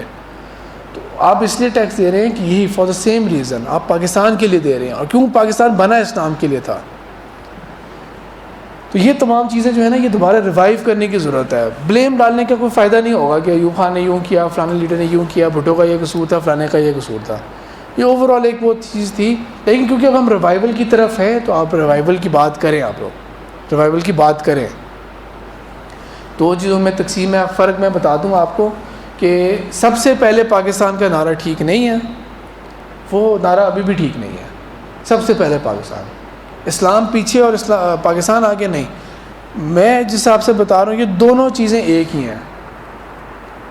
پاکستان کے ساتھ اسلام کا نام ہی رہے گا تو پاکستان زندہ آباد. اب کویشچن آپ لوگ کر لیں. وہ اس کے اندر یہ ہے کہ میجورٹی جو حدیثیں ہیں نا اس میں تو ایون ایک غزوہ ہند کی بھی حدیثیں بھی آتی ہیں کہ غزوہ ہند بھی ہوگی، اور اس طرح وہ ان میں سے میجورٹی حدیثیں یا تو ضعیف ہوتی ہیں یا ضعیف جدن ہوتی ہیں. یعنی کہ اگین وہی بات جو میں آپ کو پہلے کہہ رہا تھا کہ ضعیف جدن تو خیر بہت ہی ویک ہو جاتی ہیں. ان کو تو ان کے بارے میں تو محدثین کا بھی یہ اصول ہے کہ وہ 20 بھی جمع ہو جائے نا تب بھی ان کو ایلیویٹ نہیں کیا جا سکتا، ان کا درجہ نہیں بڑھایا جا سکتا. حدیث کی کیٹیگری کے اندر ایک حدیث ہوتی ہے، مثال کے طور پہ حدیث کا نام ہے لکھا ہوا آگے حسن لغیرہ. کیا مطلب ہے اس کا؟ کہ اصلاً یہ حدیث اصول کے اعتبار سے ضعیف تھی، لیکن اور حدیثوں سے اس کو اتنا سپورٹنگ ایویڈنس مل گیا کہ وہ ایلیویٹ ہو کے حسن کے درجے پہ چلی گئی ہے. ٹھیک ہے، یہ اس کا مطلب ہوتا ہے. لیکن ضعیف جدن حدیثیں اگر آپ کو صرف ساری ضعیف جدن ہی ملتی جا رہی ہیں اور وہ چاہے 20 بھی کیوں نہیں ہو گئی ہیں وہ تب بھی ان کا درجہ وہی رہے گا، کوئی دوسرے کو ایلیویٹ نہیں کر سکتے. اس لیے ہم اس کے اوپر بہت زیادہ ریلائی نہیں کریں گے، بہت زیادہ ریلائی نہیں کریں گے کہ بالکل اس طرح جیسا ٹی وی کے اوپر بہت لوگ آ کے اس طرح اعتقاد کے ساتھ کہہ رہے ہوتے ہیں کہ غزوہ ہند میں یوں ہونا ہے اور پھر یوں ہوگا وغیرہ، وہ اس کے بہت کم ہے. غزوہ ہند سے متعلق جو ایک غالباً کی حدیث ہے وہ یہ ہے کہ اللہ تعالیٰ نے ان 2 فوجوں کا یا ان 2 لشکروں کے لیے جہنم کی آگ حرام کر دی ہے. ایک جو ہند کو فتح کرے گا اور دوسرا جو عیسیٰ کے ساتھ جا ملے گا، عیسیٰ علیہ السلام. ان 2 کے لیے جہنم کی آگ حرام کی ہے. کہ یہ واحد سپورٹیو جو سب سے زیادہ سپورٹیو حدیث ہے نا وہ یہ ہو سکتی ہے اس کی کہ وہ لشکر وہ فوج جو ہند کو فتح کرے گا. تو اس کے اندر اب وہ اگین اسکالرس کی رائے ہے، کوئی کہتے ہیں یہ ہو چکا، کوئی کہتے ہیں ہوگا. پرابلی یہ نہیں ہو چکا، پرابلی یہ ہونا ہے، ابھی یہ بھی ہونا ہے، میرے اپنے انڈرسٹینڈنگ کے حساب سے ہونا ہے. لیکن میں ان لوگوں سے پھر بھی اگری نہیں کرتا جو اتنا زیادہ ضعیف جدن حدیثوں کو غزوہ ہند کے ساتھ ملائے جا رہے ہیں. اب دوسری چیز یہ ہو گئی کہ جو خراسان کا ذکر آتا ہے، اور یہ یہاں پہ 2 ڈفرینٹ حدیثیں آتی ہیں. ایک طرف آتا ہے کہ خوارج کا فتنہ دوبارہ اٹھے گا قیامت کے نزدیک، دوبارہ اٹھنا ہے. یہ کون لوگ ہوں گے؟ کم عمر، کم سمجھ، ایمان اس طرح ان میں سے نکل جائے گا جس طرح تیر نکلتا ہے اپنے شکار میں سے. اور ان کا کیا ذکر کیا ان کے بارے میں؟ ان کی داڑھیوں کو دیکھ کے تم اپنے آپ کو کم سمجھو گے. جو شلواریں ہیں یہ اپنی پنڈلیوں تک اٹھا کے رکھیں گے. یہ قرآن اس طرح پڑھیں گے کہ تم اپنی نماز کو اور اپنی چیزوں کو حقیر جانو گے. لیکن یہ فرما دیا کہ ایمان ان میں سے یوں نکل جائے گا جس طرح کہ شکار سے تیر نکلتا ہے. تو جو تم میں سے ان کو پائے وہ انہیں قتل کرے. یہ موضوع نہیں ہے آج کا، ورنہ میں آپ کو حدیث کا پورا کانٹیکسٹ دے سکتا ہوں. پھر اگلی چیز آتی ہے خراسان والا ذکر آتا ہے کہ وہاں سے سیاہ جھنڈے نکلیں گے. وہ صحیح درجے کی اس میں حدیثیں ہیں بھی، حسن درجے کی بھی حدیثیں اس کے اندر ہیں. اور یہی وہ حدیثیں ہیں جن کو ہر گروپ جو ہے نا وہ اپنے آپ کے ساتھ کلیم کر رہا ہے. مثال کے طور پہ داعش بھی ایک کلیم کر رہا ہے ہمارے سیاہ جھنڈے ہیں. یہاں پہ جو TTP ہے انہوں نے بھی اپنے سیاہ جھنڈے بنائے تھے. تو وہ کلیم ہر کوئی کرنا شروع ہو گیا ہے. جس طرح امام مہدی نے آنا ہے انہوں نے، آپ صلی اللہ علیہ وسلم کی واضح حدیث کے اندر ہے، کوئی اس کے اندر کنفیوژن نہیں ہے. لیکن آپ مسلم ہسٹری کے اندر دیکھیں کتنے لوگوں نے دعویٰ کیا ہم امام مہدی ہیں. اتنے لوگوں نے دعویٰ کیا کہ ہم امام مہدی ہیں. صحیح ہے. ایک ہے کہ آپ صلی اللہ علیہ وسلم نے خبر دے دی ہمیں کہ یہ ہوگا، اور ایک یہ ہے کہ آپ نے ایک دم سے اس خبر کو اس ساتھ اٹیچ کر دیا. اب مثال کے طور پہ یہ کہ جب حضرت انس بن مالک رضی اللہ تعالیٰ عنہ کو اللہ تعالیٰ نے بہت عمر دی تھی، 90 سال سے اوپر کی ایج ان کی گئی تھی، کچھ روایات میں 100 سے بھی اوپر چلے گئے تھے. انہوں نے یہ حجاج بن یوسف کا دور دیکھا تھا. انہوں نے اپنے حساب سے یہ کہہ دیا تھا کہ آپ صلی اللہ علیہ وسلم نے فرمایا تھا کہ ایک اتنا برا دور آئے گا تو یہ وہی دور ہے. اس بات کو تو اب 1300 سال ہو چکے ہیں نا، اس بات کو تو 1300 سال ہو چکے ہیں. بہت سارے اسکالرز گزرے ہوئے ہیں جنہوں نے اس کو اپلائی کیا ہوا ہے. تو بہتر یہ ہے کہ ہم ایک دم سے بہت لٹرل نہ ہو جائیں. جب وہ نشانیاں بالکل واضح ہو جائیں گی تب ہم لوگ اس کو یقین کریں گے اس کا. ابھی یہ نہیں کہ سیاہ جھنڈا جس نے اٹھایا آپ ایک دم سے اس کے پیچھے چل پڑے، انہیں سیاہ جھنڈا اٹھایا ہوا ہے، وہ چیز نہیں ٹھیک ہوگی. سبحانک اللہم و بحمدک نشہد ان لا الہ الا انت نستغفرک و نتوب الیک.